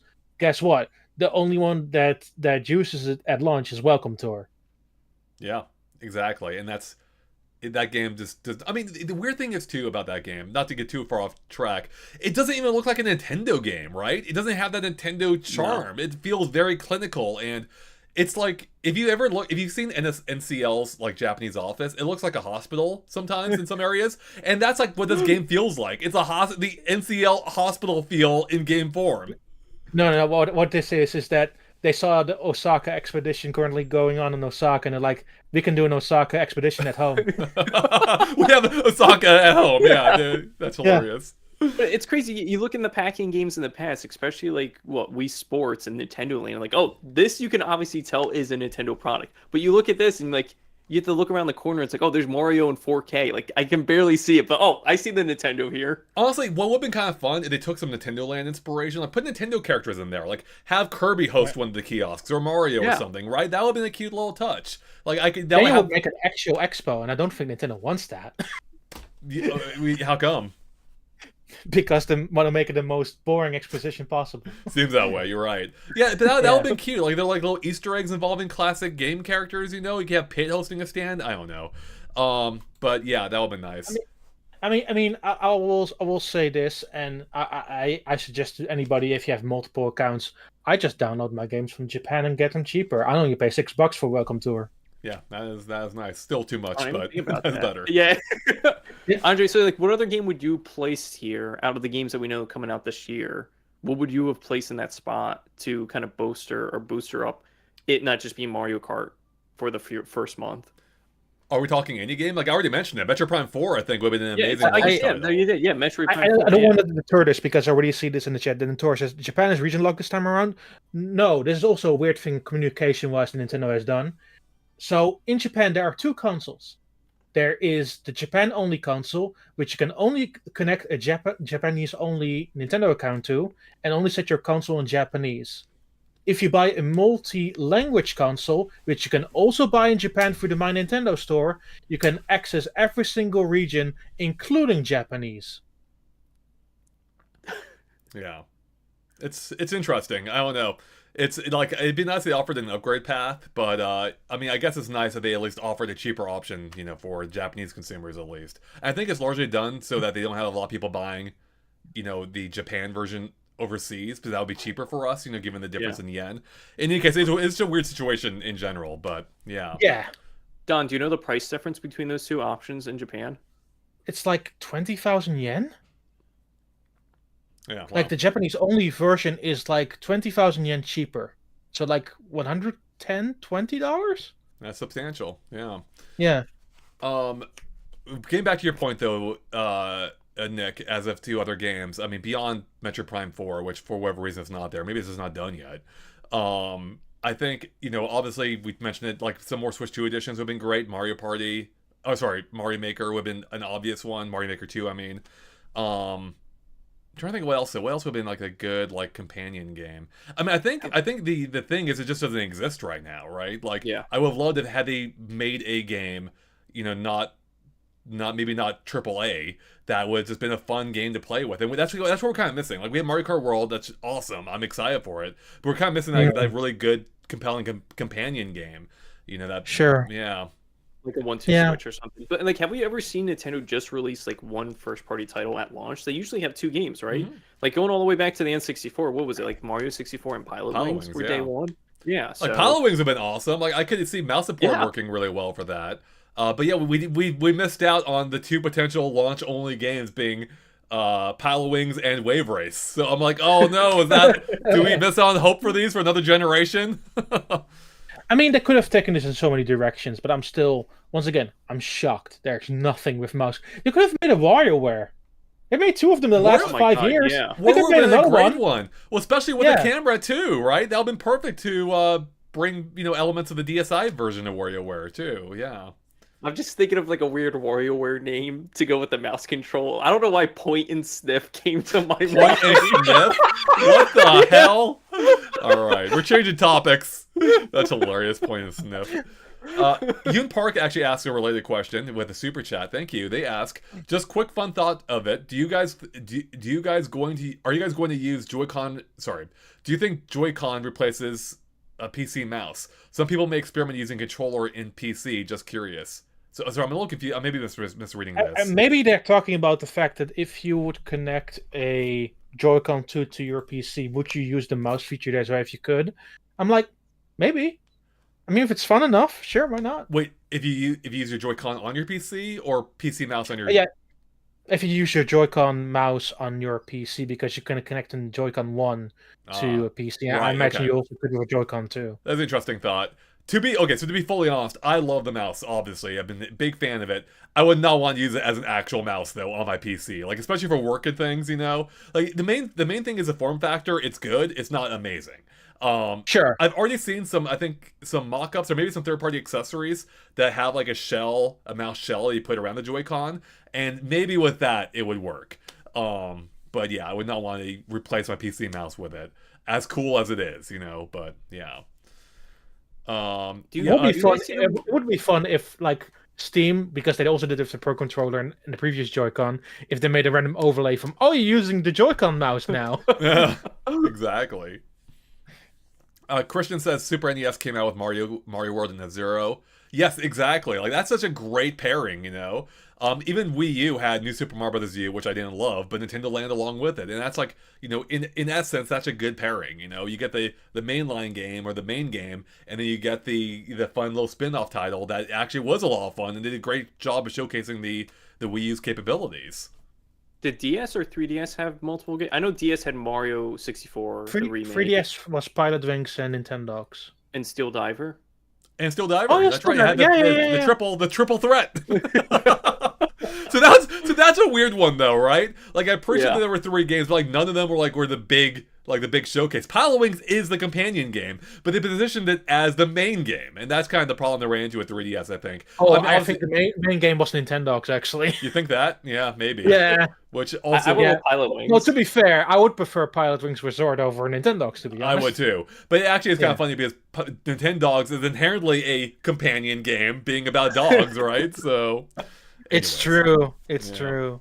Do you think we get Nintendogs back? Is Nintendogs ever going to come back? They should. It was actually quite fun. Especially with a mouse now. You got to pet your dog and you feel the HD rumble and everything, Wouldn't that be cute? Oh, that would be cute. Yeah. Yeah. Underground thinks it's coming, yeah. It's been over, what, like 10 years? I guess it's been since like the 3DS launch that we last had a Nintendo. So I think it's definitely possible, especially since if you're getting the Animal Crossing crowd back on board with a new Animal Crossing game and shortly selling a Nintendo that could cater to that crowd, I think it would make a good comeback. Yeah. Corey in the chat says, this is the best launch ever. Mario Kart and Donkey Kong, the best DK ever. So DK is technically like launch window. It's launching within 6 weeks or so of the Switch 2. Yeah. Do we think this is the best launch ever from what we've seen so far? I don't know if I agree with that.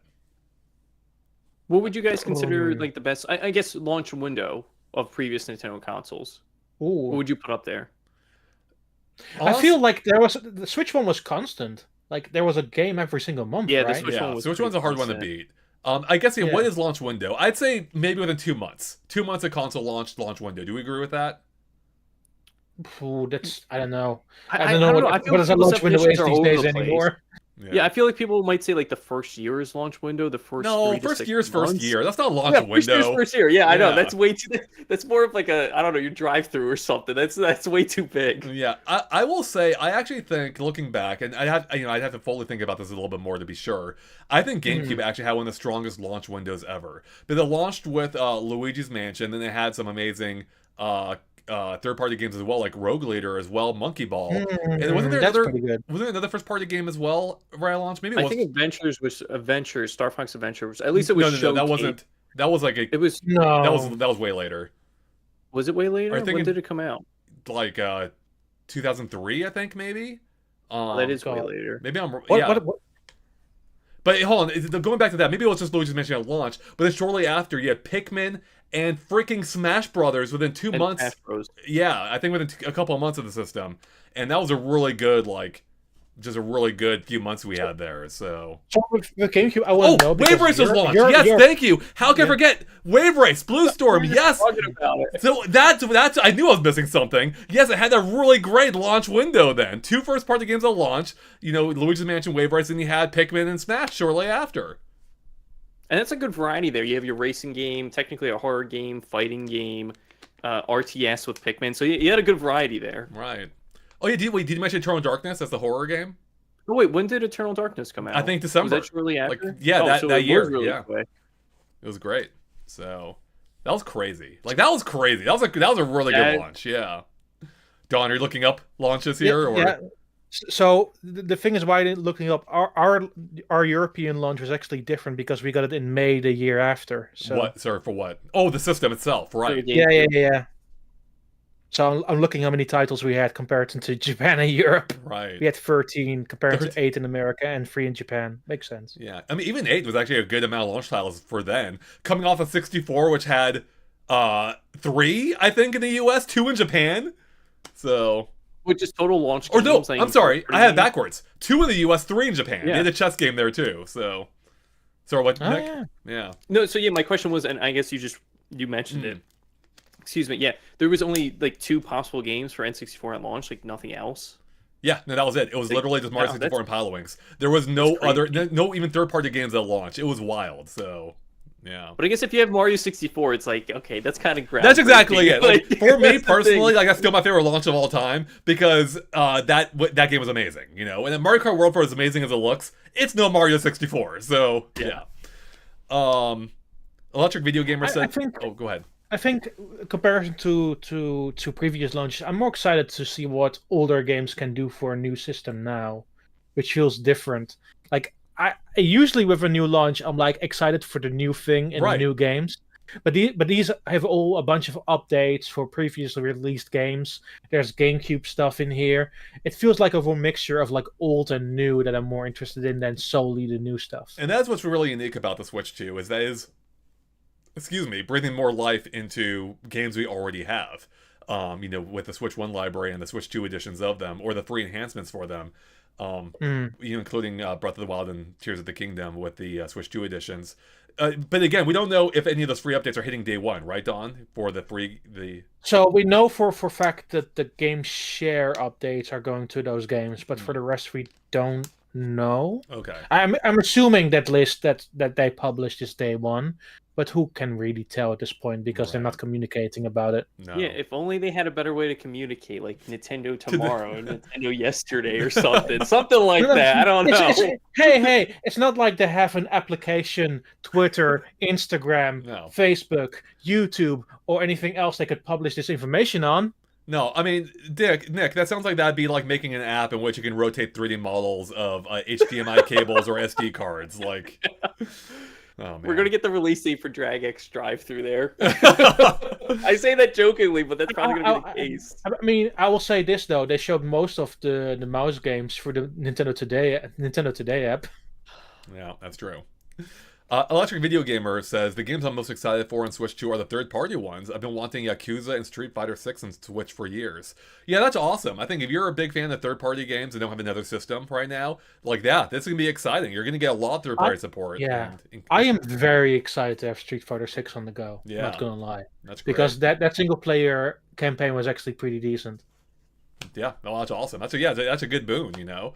And speaking of fighting games, Soul Calibur 2 will launch on GameCube. Heck yeah, that's exciting. Hey, yeah, for sure. We had a super Yeah, I'm chat. definitely gonna be playing that. We have a super Go chat ahead. from NoDQ who says missed opportunity to not launch with more GameCube games. Yeah, I mean definitely. I mean I think the major missed opportunity there is I think it would have been fun to launch with the GameCube launch lineup. You know, get Luigi's Mansion and Wave Race out there. Like why is neither of those games there? You know, or Pikmin or Smash. I think that would have been ideal. And then like you said, like shortly after, add those 2 additional games. But I don't think, or any of those games on the list. I don't think Wave Racer is. I don't think Pikmin is. I No, don't think none of Smash them Bros are. is. I think only Luigi's Mansion might be on the list of coming soon. Oh for yeah, Game I think you might be right Yeah. there. Right. I mean, to me, Luigi Mansion and the Pokemon ones are the most important because the Pokemon ones never saw a proper release ever, and they're pretty unique in design wise. But like Luigi's Mansion would have been cool to have. It felt like weird it's not there on day one, to be honest. Yeah. I want to talk more about the games that we expect for the rest of the year. So we already touched on earlier that I think we're all in agreement there will likely be a Switch Direct or Switch 2 Direct in June, if not, you know, sometime around then. What else are we expecting? Don, I think before we started recording, I think it was you, Don. We touched on like, could there be a 3D Mario this year? And you had an amazing reaction.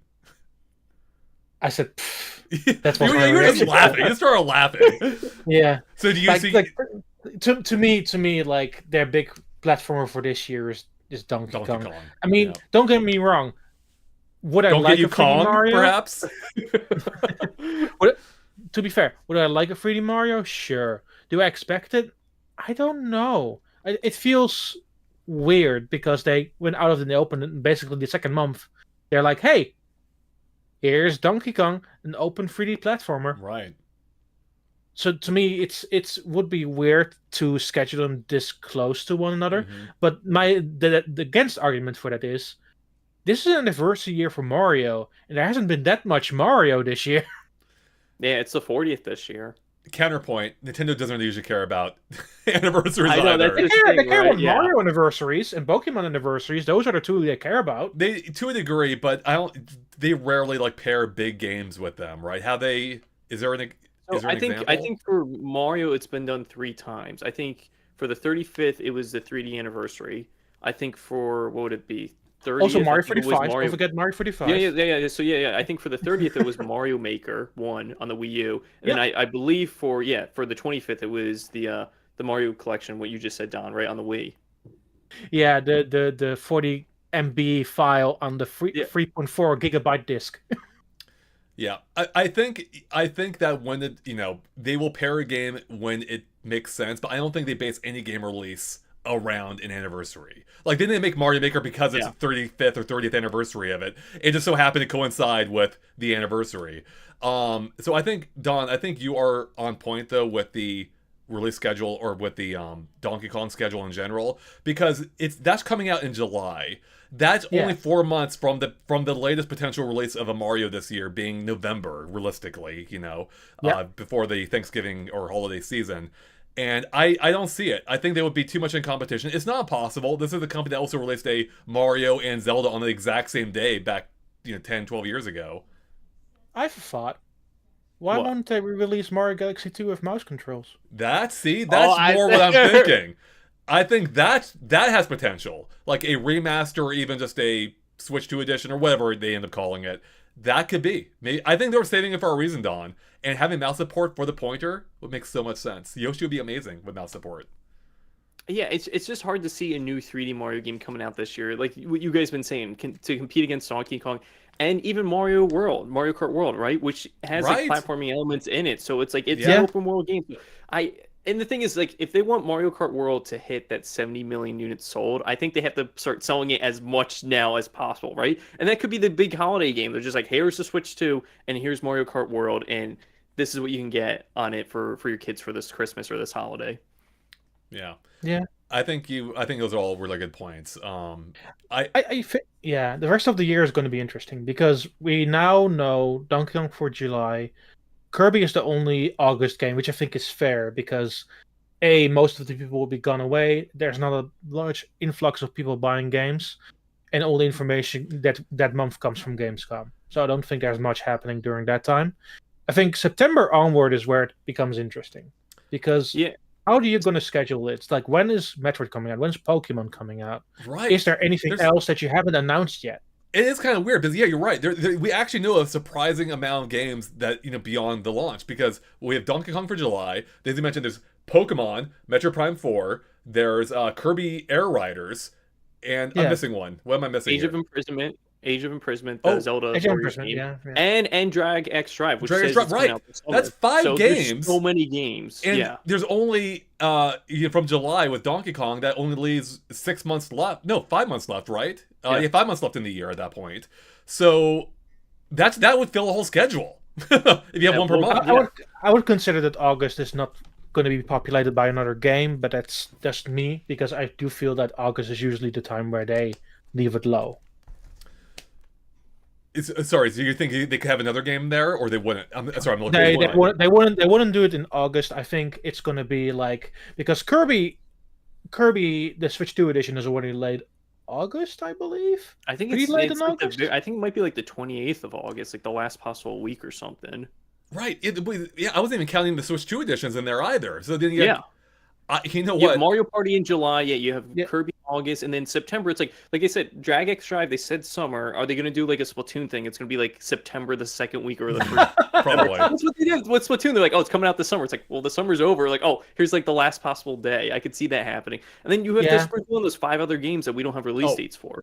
S in the chat says Legends ZA was confirmed for November. Is that the case? That's the usual time frame, so it makes sense regardless. I don't think I they have. mean, I don't think there's a no, confirmation there's not yet. enough time frame. They only said late 2025, Okay.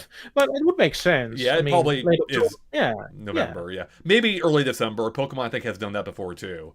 Honestly, it doesn't even matter when they release it. It's going to sell gangbusters no matter what. Yeah. Yeah. But you know what? The more I think about this, I actually think there's a real possibility that we know almost every major release for this year now. But that's a lot of games. That is a lot of games to pack in. Sure. And you go ahead. I do think that it's not a guarantee that Age of Imprisonment comes out this year. They said winter, which is such a weird time frame that also could mean January, basically.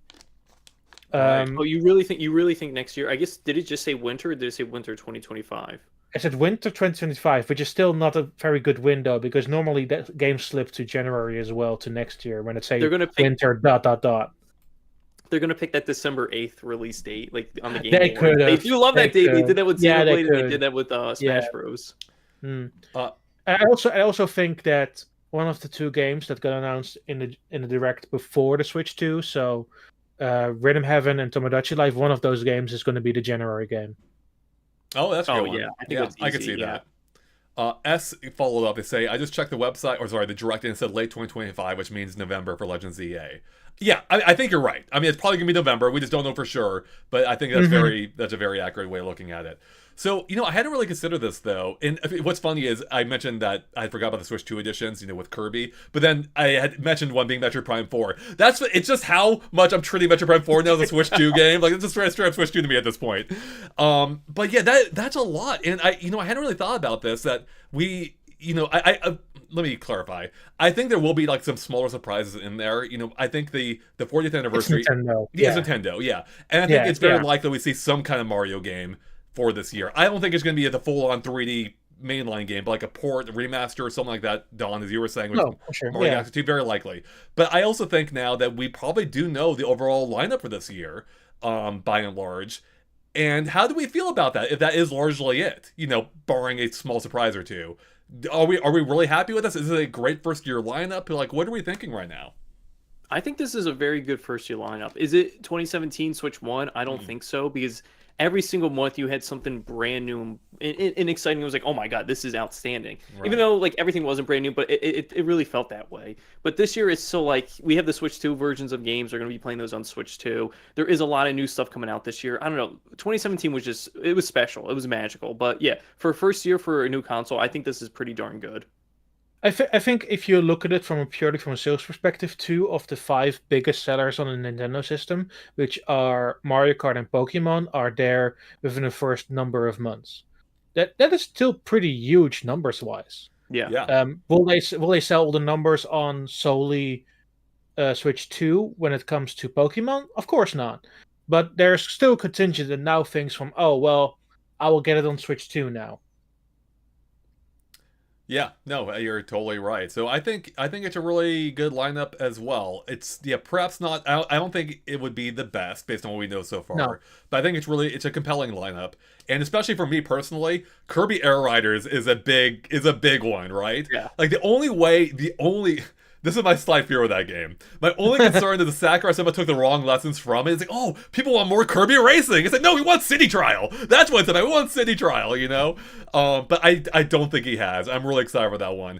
And so that combined with Metro Prime 4 and Mario Kart World, like that alone right there is a really good first year. And also, to clarify further, we're saying first year, that really is the first 6 months. Like this console's launching mid-year. And so that's only running through the end of the year. And that's actually a lot of stuff happening within a fairly small window, barring any delays. And that's also not closing out the fact that there might be 1 or 2 more Switch 1 games. Right. Yeah, you're right. There is that possibility too. And I would love that if there was a secret Switch 1 title in there. Which, by the way, I would suspect that anything that is Switch 1 would also have a Switch 2 edition, probably. But yeah. I mean, it's not guaranteed with Tomodachi Life and Rhythm Heaven, but you could assume maybe.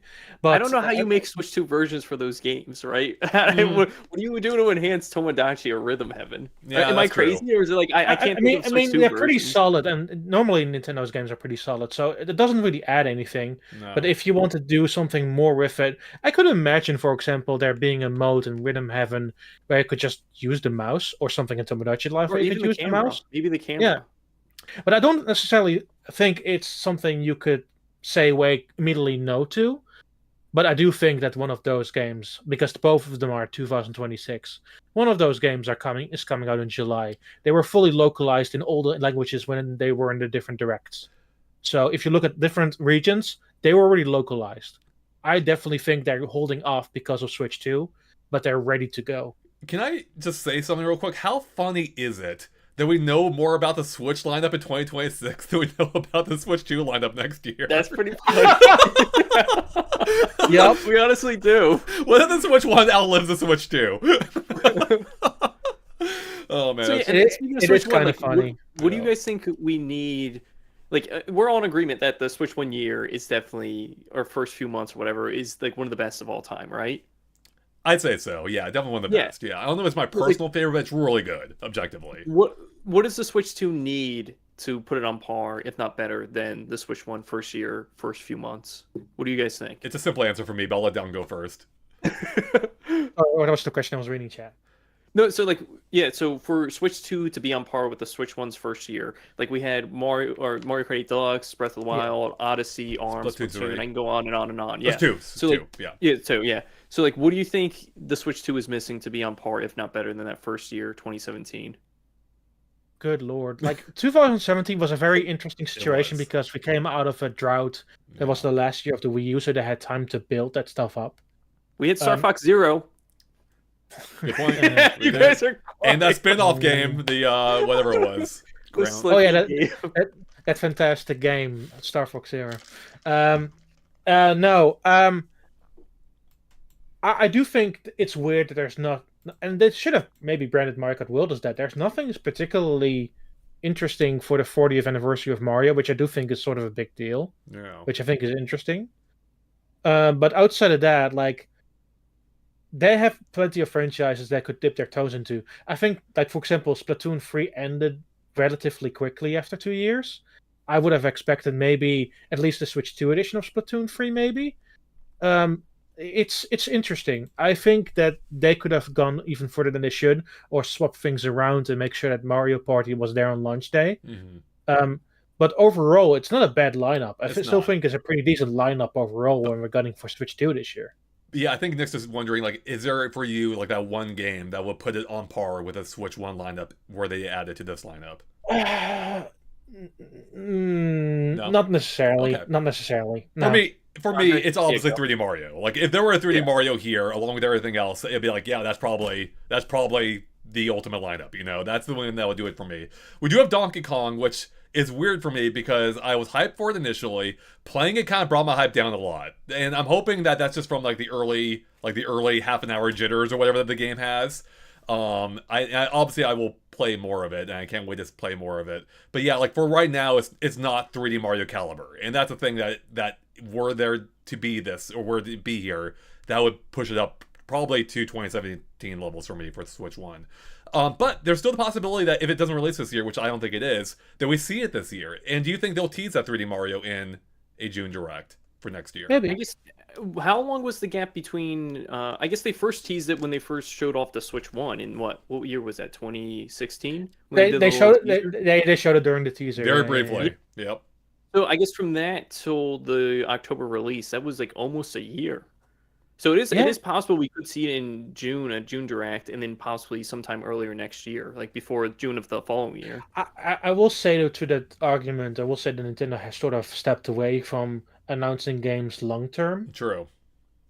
And that's why I'm also shocked that they showed those two games in the March Direct this early when they're coming out in 2026. But it's still an argument to be made. It may be possible, but it's hard to say what they really want to do, like in the grand scheme of things, really. Yeah. Andre, what do you think?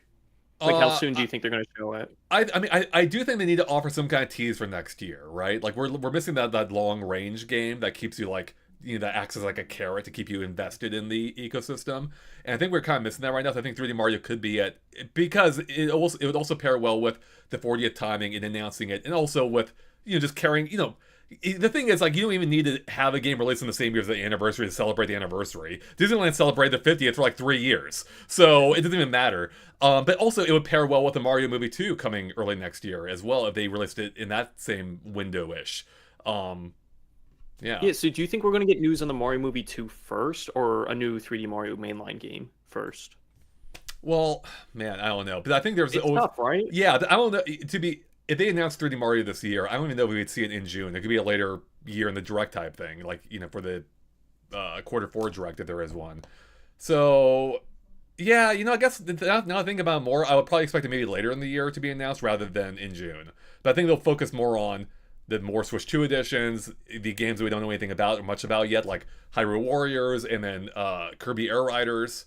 And, yeah, so maybe Mario Kart World DLC. Oh, yeah, that could be something they push for the holidays too, right? Like, that could be the first start for the DLC. Yeah. And Product Rant says Mario Kart World is a long range game. LOL, you play hundreds of hours of Mario Kart. Yeah, I mean, absolutely. I mean, yeah. I hope that's how Nintendo treats it, like that they treat that as an ongoing thing. And yeah, I would love Donkey Kong Island to roll up alongside the rest, so. Yeah. To me, once again, it feels like apples to oranges. 2017 was a completely different time for Nintendo compared to now, and like getting anything extra in June and beyond is nice, but there's also like multiple years after this where they can still release games in totally. Yeah, you're right.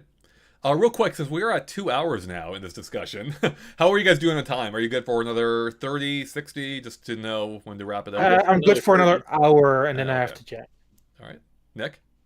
I'm good for 30. All right, perfect. We'll aim for 30 then, I think. So maybe we'll go longer, Don, if you and I alone, but we'll see. So yes. We had some good comments here. Minachu says, what if for Mario's 40th anniversary we see a Super Mario Brothers 40, but instead of using the original like 35 did, they use Mario 3 or Mario 2? That'd be fun. Actually would be amazing. Cool. If they intermix them, like you go from Mario 1 to Mario 2, Mario 3 for the 40th. But honestly, I'm expecting Mario 35 to come back as Mario 40. I would be shocked if it doesn't. Yeah, I could definitely see that happening. Because did that only last like a year, Mario 35? Oh, even less. It was September until March. Yeah. I downloaded it, but I didn't even get to play it. You know why I remember it? Because the meme that Andre made when Mario unfortunately passed. That's right. Mario died that day. That's so sad. Yeah, Joey did an amazing video for that. That was hilarious. So everyone should watch that. They haven't already. But I do think, I think Mario's 40th is kind of like the big question mark here. But I do think there will be something for it. Probably, again, not a mainline 3D Mario coming this year. But sure. I do love your idea, Don, of like being, Mario Galaxy 2 finally. Like, I almost wonder now, could they do a Switch 2 edition of the Mario 3D All-Stars? And that's how you fit in Mario Galaxy 2. That would be so weird because you can't buy it, so you'd be forced to buy the Switch 2 version if you don't already own it, because it's like, oh, that version you can't get digitally or physically anymore. Right. Right. That'd be crazy. Anything else, Don? Anything else they could do for Mario's 40th this year, you think?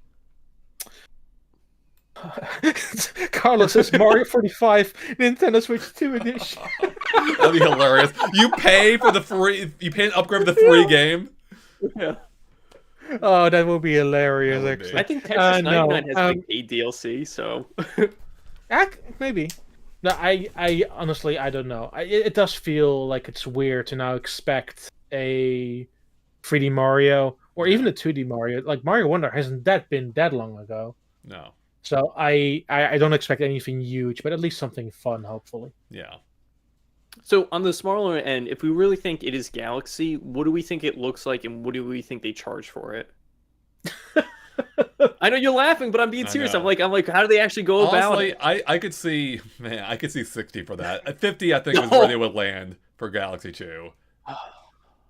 Like if it's a proper remaster, you know, like like they actually upgraded some assets. You know, it's like widescreen, or was it always widescreen? I think it was always widescreen. Yeah, it was. I believe, it was always widescreen. But you know, you add mouse support now. I could see them getting away with a $50 Switch 2 edition price point. Yeah, it's just such a good game too. Like, you know, it's like that game would earn it. I mean, honestly, especially like if we're actually a full-on remake, they would go higher. They would go 60 or 70. So. Yeah. Which I guess isn't too crazy because for both Wind Waker HD and Twilight Princess HD, those were both $60, right? Mm-hmm. I think so. Yeah. Yeah. Anyways, I want to move on real quick. We talked about hardware earlier, but we didn't focus too much on the camera and game chat.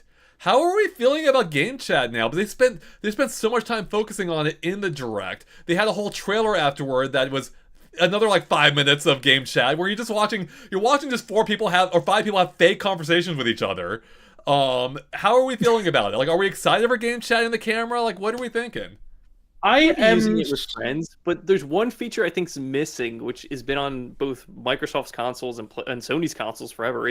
Is simple messaging. Like they didn't say anything about messaging, so like I'm still gonna have to use an external device like a phone to text you guys and be like, hey, let's get on, or text you guys on Discord and be like, hey, let's get on, and then we use this other feature. Like it's weird that that's not there because that's like the first step to get. So like I guess when we started, I'm just gonna send you an invite or text you and be like, hey, here comes an invite, join my game chat lobby.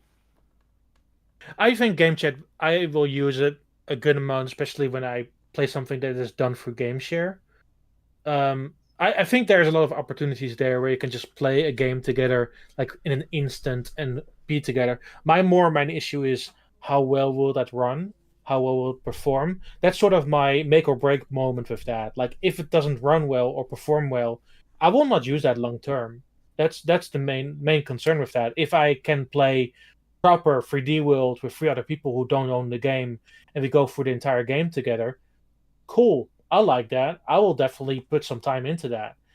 To me, once again, it depends of how well this works. Yeah. Well, we've already seen that the games themselves, through the little game chat windows, don't run that well. At like StearnsFX frame rates. And the thing is, like Don, you're talking about running well. Correct me if I'm wrong, guys. They haven't shown game chat being used in handheld mode, right? Like it's only been TV. So they did it in the trailer. How did it look? I mean, it probably looked worse, right? It looked the same. Oh, really? Yeah, it looked the same. It didn't look much different. I mean, they're doing 3 streams at once, which I think is a very novel idea, especially if you're all playing different games. I think that's a very cool idea. It's something that's built into the system, which helps. Yeah. But to me, like the main feature of this is seeing how game share works online. That is going to lament if I'm going to use it more than once. Yeah, that probably is the biggest thing with it. For me, it's kind of a weird feature. Like, it's good to have. Like, it's nice to finally see Nintendo embracing something that other platforms have been able to do in one form or another for a while. If, you know, even through Discord, which I've seen a lot of people in the chat mention. Like, yeah, it's like Nintendo finally discovered Discord, right? Like, it's an easier way of doing it. Yeah. And I do appreciate that it seems to be easier set up than on any other platform. Like, I'll be fully honest, I know you can do similar things on PlayStation. I have no idea where. I don't know where to find that option. Whereas on Switch, it's really easy. It's on the menu, and then they added a dedicated button on the hardware. Which, by the way, am I alone? I feel like the button feels unnecessary to me. Do we really need that whole freaking button dedicated to this? But I'm with you on it. It feels unnecessary because like if I'm playing with friends that don't typically play Switch or games that much, they tend to like hit different buttons. Like it's like, oh, I hit the capture button, I took a screenshot. Like don't press that button. Yeah. Like I can only imagine a friend hitting the game chat button, and a pop-up comes on and says, oh, you don't have like NSO Online. You have to purchase NSO Online. I'm like, no, don't purchase it. Yeah, exactly. No, you're 1,000% right. I mean, once again, I'm pretty interested in it, especially with the features that it uses, especially with also the camera play and stuff. I just want to see how it runs, straight up. I want to see how it works before I make my judgment on it, because it's a game that they hammered on so much, and they've been open and honest from, hey, if you have 4 screens, it might not look to run the smoothest. Right. But to me, like, the opposite side of it is like, okay, so we know that now. But how is game share? Because you have talked so little about it, like absolutely little. You sort of shoved away to a side from, oh, this is a very important feature. We'll talk about it later or on a different point. It's like, no, show me how that runs. Yeah. Like you literally have half a minute of you playing 3D World. Do that for 2 minutes. Show us what that is like. And Don, like you mentioned them, like again, lack of communication, like we've been talking about this whole time. Like they just came out with the update in April, at the end of April, that has the game sharing option. Like, how is this going to run on Switch 1 too? Obviously, you're not going to have the whole game chat feature where you can see everyone on screen, but you're still being able to share the games with Switch 1 users. Yeah. Yeah, I'm conflicted on it in that more in the sense like I don't know how often I'll actually use it, but I did come up with a use case scenario for me that would be absolutely perfect. Being I'm a huge Dead by Daylight fan, and one of the biggest issues of that game you're playing, by yourself especially, is not being able to know what your teammates are doing. But that's why a lot of people use voice chat in the game. That's not officially supported, but they go through Discord or whatever, or Xbox game chat or whatever, to tell people like what you're doing and where you are in the game. But on Switch 2, we could easily just pair up together, see where everyone is exactly, which is gonna suck for the killers, by the way, because they're at a huge disadvantage now. But like that's actually really cool. Yeah. Sorry, I think for specific games that even without game share in the mixture, I think there's multiple instances where you think seeing everybody's screen is actually very beneficial while playing a game. Well, and that's why my hope is that 2 levels to this, that games are built with this in mind too. Like Switch 2 games, like if they give you reason to like look at your opponent's screens or your teammates' screens maybe. Yeah, sure. Even more, I think it'd be amazing if there's hooks in the program where games can take control of it. I'm thinking specifically of a Nintendo Land 2, where like it can blur like the main screen when needed for like the player on their own, then everyone else can see where the others are playing. Like, wouldn't that be neat if it's like dynamically changing and stuff based on the game's needs? Yeah. Even on the Switch 1 level, the Switch 1 games, Splatoon 3 was one of the instances shown in that extended trailer. Oh yeah. I think that is really cool because I play a lot of team-based in Splatoon 3. So we can see each other what everybody else is doing within that team. I think that is particularly interesting to me. Yeah. Especially, doesn't Mario Kart World have like a team-based, or no, Mario Party has a team-based stuff. So I guess, that wouldn't matter too much in that game. But does Mario Kart World have any team-based stuff, do we know of? If you can play 4 different you can teams, split between. That's 3 right. Teams. So you can see what all your teammates are doing too in your races, right? Yeah, it wouldn't matter too much, but kind of neat. You can at least see what items they have and be like, oh, well, like I'll save my item because I see you have like a few red shells or something like that. I see the possibilities there. It's just I want to see it in motion in front of my eyes before I make a judgment on it. Right. Christian Country Boy says with a super chat, thank you. They say screen peeking strikes back. That's right, it is back. Finally, Nintendo letting us relive those classic 64 era style games. Andre, we have another super chat from Bowser Jr. I don't know if you read this one. Did you read this one or no? Yeah, so $5 from Bowser Jr. says, thanks to the 20.0 update, I'll be able to trade my Switch in after the transfer my digital games to the server, then grab them when I pick up my Switch 2. Yeah, that update seems really useful, right? Like, I think it does fix the hurdles of stuff like Animal Crossing, right? Like, we're not going to need the transfer pack thing now since we just upload everything, trade your Switch 2 in, or Switch 1 at a GameStop, and then just download it once you bring it back home. So they already said this, even if you have both systems in front of you, you connect to one, you log in with one user one Nintendo account and swap everything from Switch 1 to Switch 2. So the entire transfer process has been way more simplified comparison to a Switch 1 to a Switch 1. The only thing It was even bad on the Wii U because like I think I had to call Nintendo at one point and be like, "Hey, like I have a broken Wii U. Like, oh, we'll take your account off." And I'm like, "Why can't I do this myself? Like, Right. why do I have to call you guys to do this?" Go ahead, Andre. Oh, I was going to mention the Pikmin from the Wii to Wii U era Oh, that yeah. dragged your content over. I wish you bring the Pikmin back for dragging content. It was also on free from DSi to 3DS There or we go. 3DS to 3DS. Yeah. I will say real quick to Bowser Jr.'s kind of point about the 20.0 update, I meant to bring it up earlier, is that it's just kind of fun to get like that big update on Switch 1 that teases Switch 2 as well. Like it has Switch 2 features we can't even use yet. And that's kind of exciting. And I kind of like how it makes Switch 1 almost, still feel like it's part of this new generation to a degree. It's not being completely left behind. It's still getting vibrant updates. And this is actually probably one of the biggest OS updates we've ever had for the system, actually.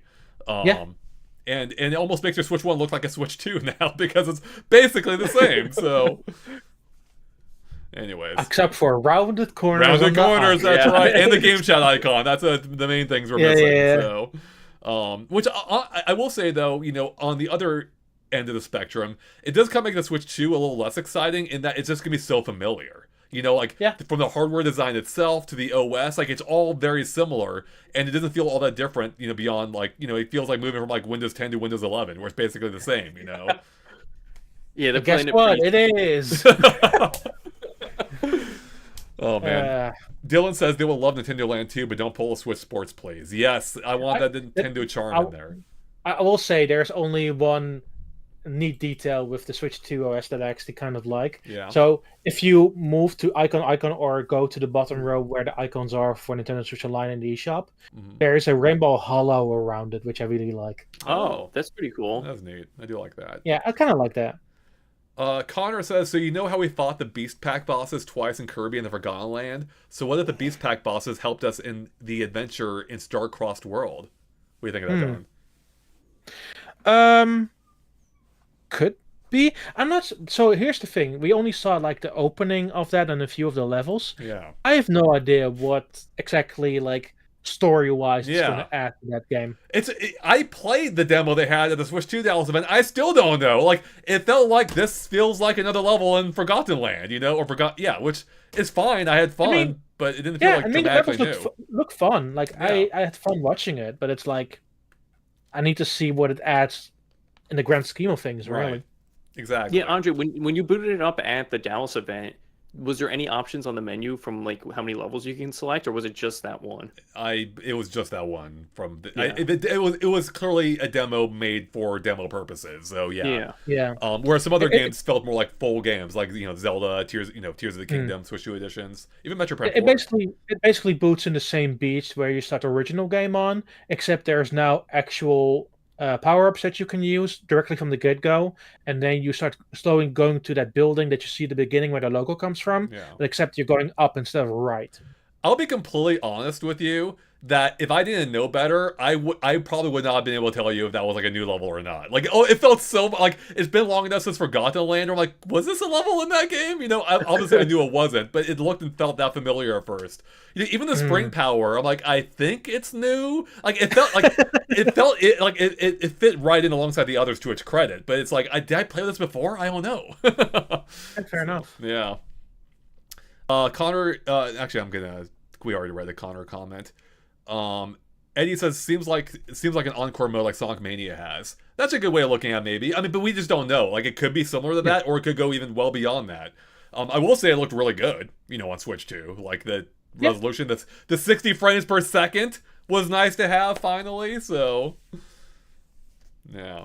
Hey, here's a question: are we getting themes on Switch 2?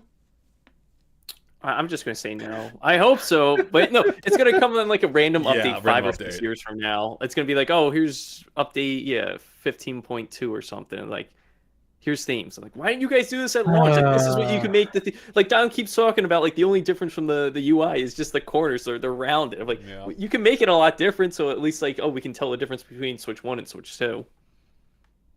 I mean, they should, but are they gonna? No.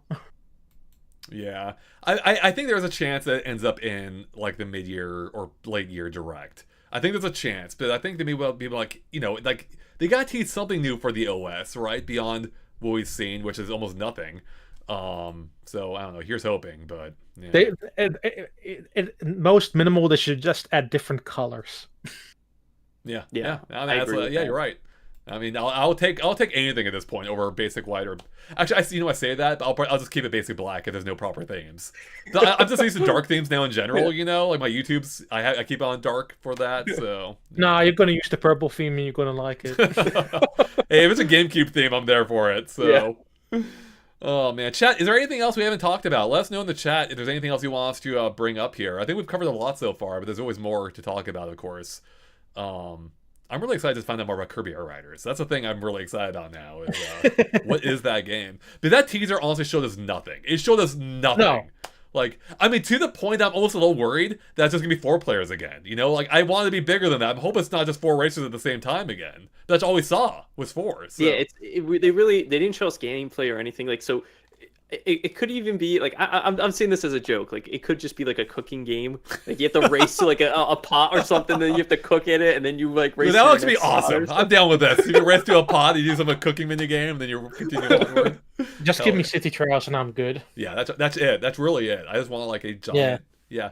I mean, it'd be really cool maybe if like it does a Mario Kart thing and everything's in the same world and like that city trial connects everything, you know? So yeah. Carlos asks, what about Mii's? What do you think is their future? That's a good one. I mean, I have good news for you. There's a game coming in 2026 called Tomodachi Life. Yeah. I think outside that, I mean, there's still a menu option. I think there's still a menu option in system settings for Mii's, as we saw in screenshots for Switch 2, but I don't think it will necessarily add anything. I mean, if they really want to go back to using Mii's, they should probably use the editor from the Switch version of Miitopia and hopefully from Tomodachi Life, because that editor actually makes your Mii look like you. Yeah, so are there any games this year that are going to utilize Mii's? Like, I don't think Mario Kart World has them, right? Like, I don't think there's anything first party that's going to use the Mii's.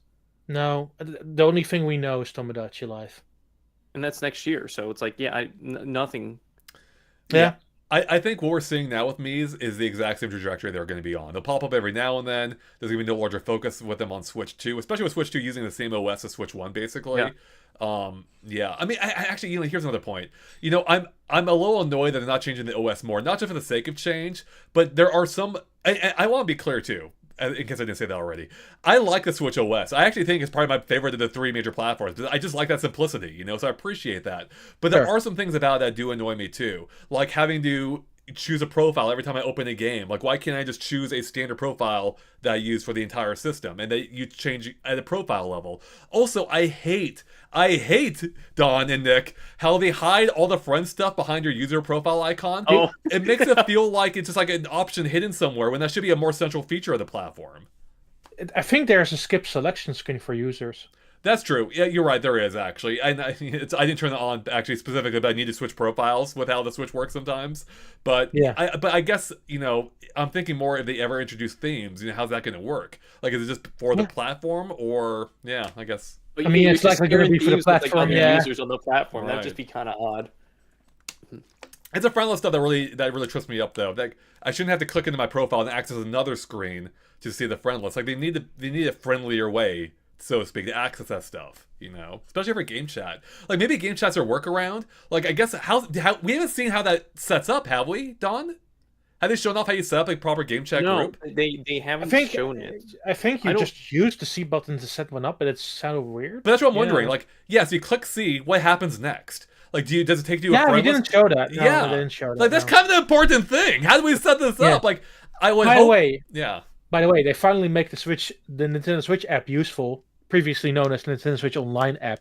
You can finally add friends and manage them through the app. And for Switch 2, you can now also manage all your screenshots and videos from there. That's actually awesome. I love that. I do that through the Xbox app. That's awesome. It gets around the whole Twitter issue, too, of not being able to tweet directly. So I'm a big fan of that. That's really exciting, and it should have been there years ago. And they also have you can now manage your virtual game cards to a degree through not through the app, but through the website as well, which should be in the app. So hopefully they add that functionality, too. So. Yeah. Hopefully. It's so weird. It's like there's things you can do over here, but you can't do them over here. I just wish it was all universal. Right. I agree. So We have a super chat from Bowser Jr. for $2. By the way, May 13th you can pre-order GameCube controllers. Did you guys know about this? No, loosely. because you could already pre-order them here. Yeah, that's Oh, jealous. you. Or I'm jealous of that. Yeah, Yeah, that's jealous. That should be a new slang thing. That's jealous.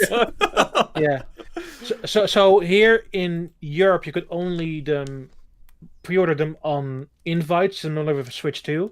So if you had an invite that's regarding Switch 2, you could also pre-order the GameCube controller. Okay. I will definitely pre-order it. I want it. I love the GameCube controller. I wish, like, I hope that I can use it on every game. Like, that's why all I care about. I mean, actually, here's another thing I hope they improve is how you map buttons on the Switch 2, because right now it's universal. I think, right, for every game. If I could do it on a per game basis, that would be really nice. But I heard that you'll be able to switch it for the NSO games outside of GameCube for Switch 2. so what do you mean I by believe that? that. So right now on Switch 1 with NSO, so like Right. if you're playing N64, you can't alter the buttons. Like I know on Switch 2 for the GameCube NSO, you'll be able to switch the buttons. I think they're adding that to all the other NSO games as well as like consoles. Apps.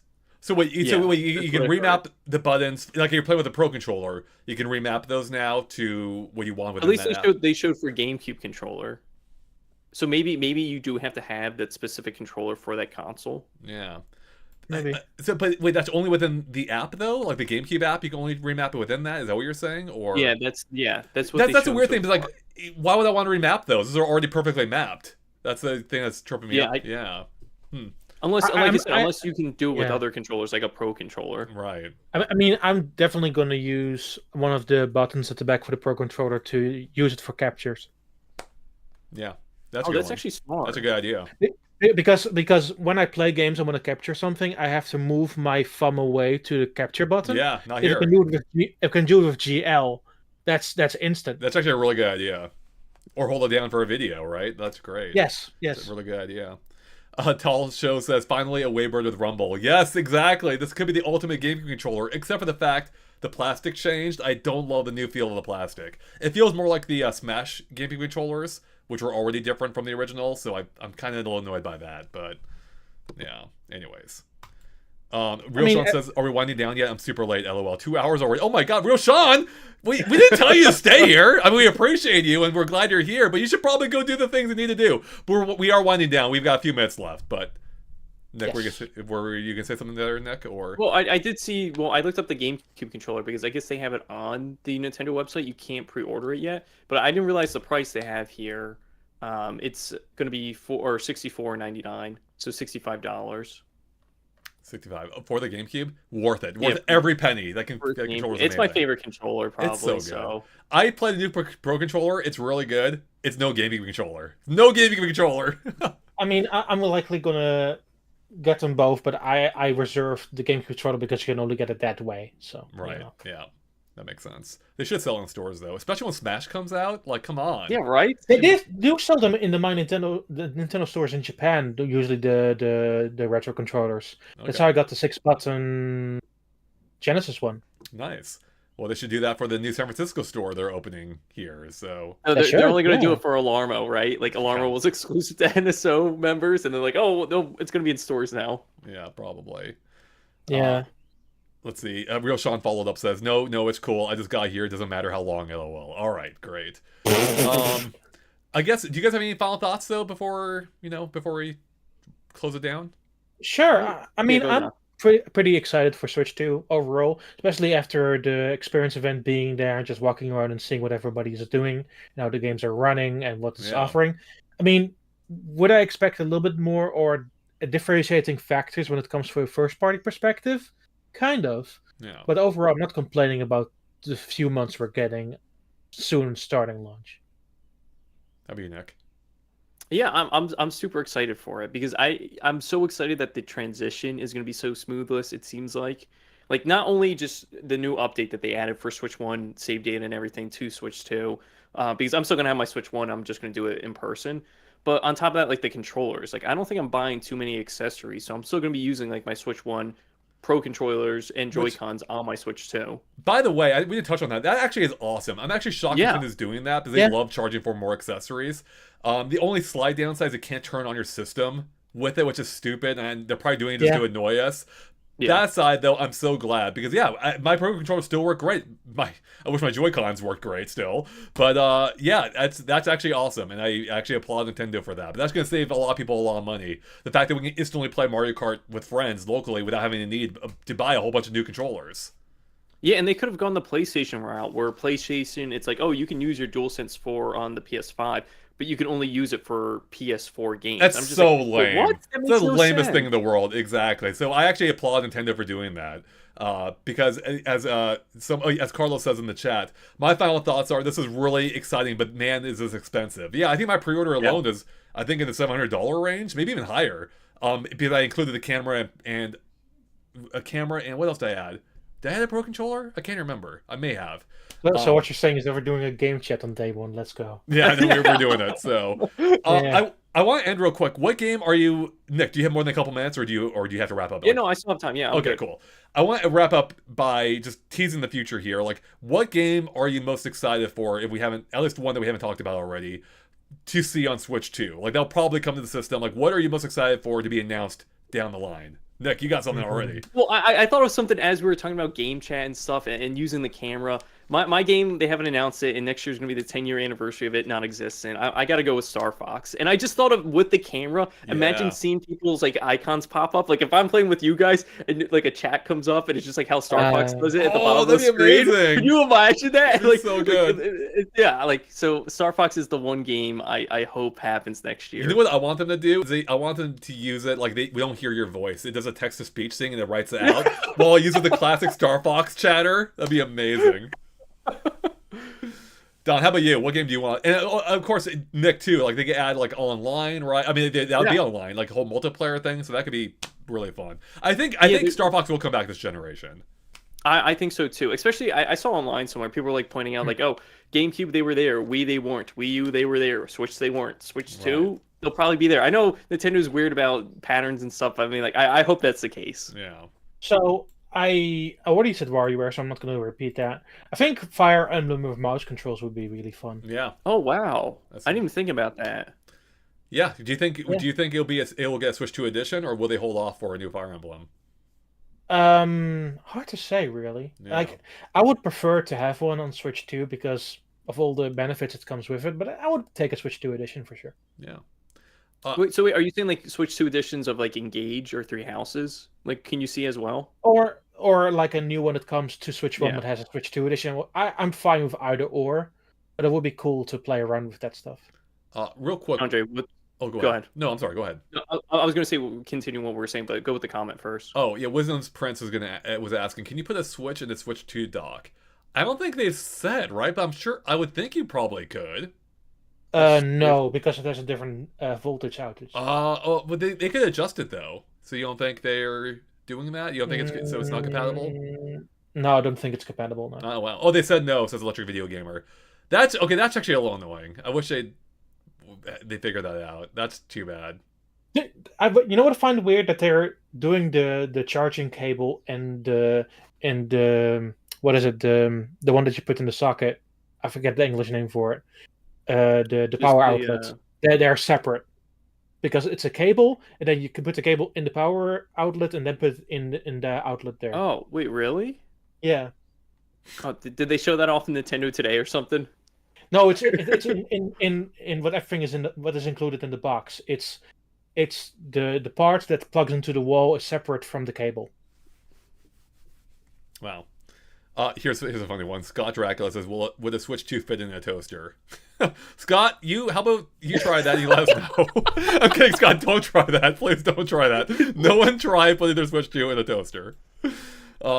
Yeah, so that means the Switches are Power brick. Yeah, power brick. Sorry. Yeah, power brick. So the Switches are straight up incompatible with the other docks. So that means you're going to have two docks potentially if you want to revisit Switch 1 games that don't work on Switch 2, right? So that's a little annoying. Yeah, and hopefully that list isn't too big, right? That Switch 1 compatible games that don't work with There's a few Switch dozen 2. games, though. It's not huge, but there are a substantial, like, it was over 30, I think. Oh, wow. Yeah, maybe up to 50 even, perhaps. I don't know, maybe someone in the chat knows the exact list, but... But yeah, Andre, going back to what we were saying, like, Don said Fire Emblem, I said Star Fox. What are your hope? Well, Like game that we haven't known about, or something we do know about? yeah, I mean, so unrealistically, Stun Race FX2, baby, yeah. Yeah. Realistically, I already mentioned 3D Mario, of course. That's a game I'm really excited for. But I'm also hopeful, hopefully, to see Luigi's Mansion 4. I think that game would look amazing on the platform, especially as they would probably use ray traced. I think there's a possibility of them using ray traced visuals, which could look incredible with their lighting system. But I also hope too, at the same time, that they go back to the classic Luigi's Mansion style of gameplay, like one location that you know, with via Metroidvania like exploration that you unlock over time, and that they revisit the combat engine. But I'm really excited for what the potential of Luigi's Mansion 4 on Switch 2, graphically and otherwise. Yeah, we have no idea what Next Level's working on. Their last game was Strikers, right? Mm-hmm. And And that was since then, that's 3+ what? years ago. Yeah, Yeah, it feels like 3+ years. So like a Luigi's Mansion 4 is probably going to happen sooner or later, could be right? next year maybe. Yeah. Yeah. The only thing I want to mention, which is completely unrelated to this, is like I'm not buying that many games physical because of the game key cards. Yeah, Yeah, we didn't even talk about that that's a either. good one. Yeah, how do you feel about Yeah, those, Dylan? Not a fan, huh? I'm not a fan. Like if I want to buy a physical game, that's what I loved about the Switch. If I own a physical game, I can just plug it in and play. Right. That which is great for a handheld. The fact that now I have to fully download the game despite having a cartridge in the slot is sort of really annoying to me. Like I will buy Cyberpunk because they put the entire game on a cartridge, and I feel I should support that because that's good. But also all the Switch 2 editions, even if they're first party or third party, they still come on the cartridge. The fact that, for example, games like the HD remaster of Bravely Default, which was originally a 3DS game and 11 gigabytes, is not on the cartridge, I think is That's sort kind of insane. crazy. Yeah. Do we think Nintendo is going to go this route with anything? They like so far they haven't had any keycard games, correct? No. Nintendo doesn't know. Yeah. Okay. I don't think they will. The only way I can maybe see it is if it started off as a digital or online game, like Tetris 99, for instance. You know, when that got a physical version, I could possibly see that maybe being a game card release. But even then, that's the only way I'd see it. I think Nintendo will stick with them being the full games on the system. So yeah, that is a bummer that it seems like that is going to be maybe one of the key ways for third parties. But to Cyberpunk's credit, they're using a full-on cartridge, so no game key card there. Which I find it really impressive that they have a 60 gig game and still manage to put it on the cartridge, which I think is really good on them. it is really That good. that's stuff that should be applauded. But I think it's sort of a real bummer that games that basically have no reason not to be on the cartridge because they are relatively small Right. are just straight up a game key card. Yeah. I think that's insane, especially for a day one launch. And to that point, Almangello, one of our YouTube members, thank you, says, there are so many third-party games that I would have bought on Switch 2 that I'll probably get on another platform now because a proper physical copy is a big point for me. That's actually a really good point, you know? Like, this could work to some third party's benefit. Well, I guess if you're buying the game regardless, it may not matter. But it's unfortunate for us, though, that we have to make that choice now, when it would probably be better to play those games on Switch 2 so you can play anywhere. Right. But now you're incentivized to buy it on another platform since you actually own the physical media for it. For sure. Yeah. I mean, to me, like most of the games, I will likely just buy digitally now, especially cheaper through the Japanese eShop because they still have all the languages. Right. But it sort of stings because I like having physical media. Like I have a complete thing with only Switch One, and it's just bulking over with how many physical cards I have. Yeah. And it feels sort of lame that I only will buy one or two physical Switch games in the first couple of months of the system coming out. Right. Yeah, I'm there with you, Don. Like, I love going first thing in the morning to like a store and picking up a game physically because it just came out. But like, are any of us getting a physical game day one, or are we just all getting the bundle and just having a digital game? Bundle. Yeah, Yeah. bundle. Yeah. I can't remember the last time I bought a physical game, to be honest. Actually, I do. It was Silent Hill. But that's like the only game in years, maybe a decade. Like I've switched over entirely to digital. So just because I get it immediately, I don't have to go anywhere to get it, and it's just easier for me. But I understand why people would want the physical version.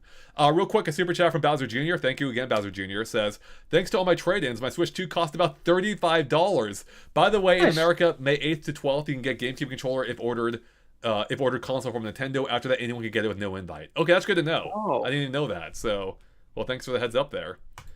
Yeah, that's good to know. So like I assume the comment is saying like you need to have purchased your Switch 2 through the website, and then you get those on May dates, 8th. and then after that, anyone that wants to get it can just purchase it, right? Yeah. Yeah, Okay. I think I would assume after the 12th, it sounds like, was when it become available to everyone, if I read that correctly. So, another super chat from Mega Nerd X. Thank you. It says, maybe a mid-gen Nintendo Switch 2 that's digital only like PSP Go. You know, Oh wow. it's a possibility. The thing is, there's no huge benefit for Nintendo, I think. The only real benefit for them is they'd save a little bit on hardware without having to have the physical slot. But is it really that Yeah. much for them? Like, I don't know if it's worth it. Like, the other consoles make sense, because To- the Blu-ray drive Yeah. does take up space and it's, costs money. But a little physical Sure. cartridge slot, I don't see it making, I don't know if it makes that big of a difference. Also, they won't have less space on a physical shelf where people can look and see it. You know what? I could see it in one instance for the light. The light? The light. Yeah, that's Yep. what I was thinking. If they go light version, I could see that. But Okay, like yeah, for maybe. like an OLED or another Switch 2 version that isn't a light, I don't know if I can see it. But like a light just to Yeah. make it more compact. And you know what? No, for sure. I take it back. There actually is a benefit to Nintendo, because then they're selling it directly. They're making the entire cost of it, or they're making Yeah, back they the entire worth of that game rather than sharing it with a retailer. So yeah, there is actually some benefit to them beyond just the saving that small hardware costs. Also not completely insequential for every digital purchase. Nintendo gets a percentage as well. Sorry, what do you mean? Oh, for third parties, you mean? Yeah. Yeah, good point. That's another incentive. So you're right. There Yeah. actually is an incentive for them to do it. So the real Sean says that's business, baby. Exactly. So Yeah. not necessarily great for us, but it works out for Nintendo. So all right. Well, I think we're about done here. Any final comments, Nick and Don, you want to leave us with on? Yeah, wait. I No, think no. there is one exclusive game that's coming to Switch 2 next year that we didn't touch Oh. upon. But I don't know if any one of us are diehard fans. It's the Souls game. It's Dusk Bloods. I Oh, forgot yeah. about that. Yeah, see, like I think that's the only exclusive next year that we know of for Switch 2. I mean, I'm pretty excited for that, but also I need to see more before I get excited, I think. Are you a big Bloodborne or Demon Souls? I or Dark really Souls enjoyed fan? Bloodborne, yeah. Yeah. Yeah. All right. Real quick, Mohammed has had a super chat. Thank you, Mohammed, who says, in Saudi Arabia and some other countries, the bundle has a physical copy of Mario Kart World, which is cool. That is cool. That's awesome. Yeah. That is pretty cool. I know. I wish we had that instead of digital. That would be preferable. But yeah. Wait, and do we know here in the States, or at least for you, Don, like, does the game come already pre-installed, or did we get a code and we have to use It's the a code in the digital eShop? code, yeah. You need to Okay. go to the shop and download it. That makes sense. Wait, Talsha. Which- Oh, sorry. Go ahead, Don. Which is also funny. You can now pre-order already digital Switch 2 games only on the specific websites and not on the eShop itself. So hey, Wow. if you want to pre-order your Switch 2 games now, you can. Talsha. Despite not having a Switch 2. Talsha's asking, I think, in reference to the person who only paid like $37 or something for the Switch 2. They're asking, did they trade in their Xbox Series X or 420 at GameStop or whatever that promotion was? I need to know, is that promotion still going? I would legit do this. I have a Series X, but I don't. What's the promotion? Apparently, you got 420 for it or something. I think It seems like a lot. that seems like a good deal. Yeah, I would. Is that right? Is that still going? Did I miss it? Oh man, I would love to have done that. It's funny, but I actually play my Series X a lot. But I also have a PS5, so I could just pretty easily switch over. And yeah, so man, now I'm curious. I'm invested in this now. Don or Nick, do you have to go, or you have a couple more minutes? Like I hear the. I'm so good for it now. Yeah. All right, perfect. All right. Real quick, there was another comment here. Connor wanted to ask one more question. I do still hope we get a double pack of both Kirby Triple Deluxe and Planet Robobot, because Triple Deluxe is 11 years old and Robobot is 9 years old. Yeah, so between the two, they're 10 years old. So split the difference. I could. I mean, they haven't announced remasters for either of those, right? Or have they? Nope. No, they haven't. Yeah. No. So that seems like a pretty good double pack if they ever did like a remaster for Switch 2 or something, or even Switch 1 at this point. Yep. So it was around April 20th, so it's over. Is it over, man? How much can I get? Ah, I'm an idiot. I should have done that. That's a good deal. Was that only for Switch 2 or? No, it wouldn't have been just for Switch 2. It would have been. I'm confused. I don't even know what it was, but man, that's a good one. All right. So for us, before we fully go, how hyped are we now for these final 30 days? Like, is it going to seem excruciating? Do you think it'll go by quickly? I think it's pretty frustrating now at this point. Yeah, I think I just wanted to be over and play stuff. Yeah, exactly. I just want to play Mario Kart World. Yeah. That's really what I care Yeah. about. I just want to play Mario Kart World. How about you, Nick? Yeah. I think I don't know if this makes sense, but like the longer we get there, the quicker. I don't know. Like my mind's kind of like in a weird spot right Yeah. now because I just got done playing Xenoblade not too long ago, and it feels like there hasn't been really too many other new Nintendo games out recently. So like Mario Kart's gonna be the first big one in a very long time. So the more I think about it, the more I'm like, okay, like it's gonna take a while, but I know it's gonna be here in a blink of an eye because it's already felt like that, right? Like all the news Exactly. we've gotten, it's just like, oh, here, bam, bam, bam, bam, bam, bam. So Yeah, for what me, about I you, think Andre? it's gonna fly by for me. Yeah. Although Electric Video Gamer says they're in pain, so I get that. But then someone else had said Canadian says they think it'll be quick. Yeah, it'll fly by, especially for like for it's probably also a function of me getting older too. Just everything flies by now, so like it's the same thing with the Switch too. Like it's gonna be here before I know it, and work will keep me busy before then. So To me, it's also gonna be like the daily driver I take to work. I still use a Switch OLED. I'm like, yeah, I love my Switch, but also please give me the new shiny thing right now. yeah, Yeah. exactly.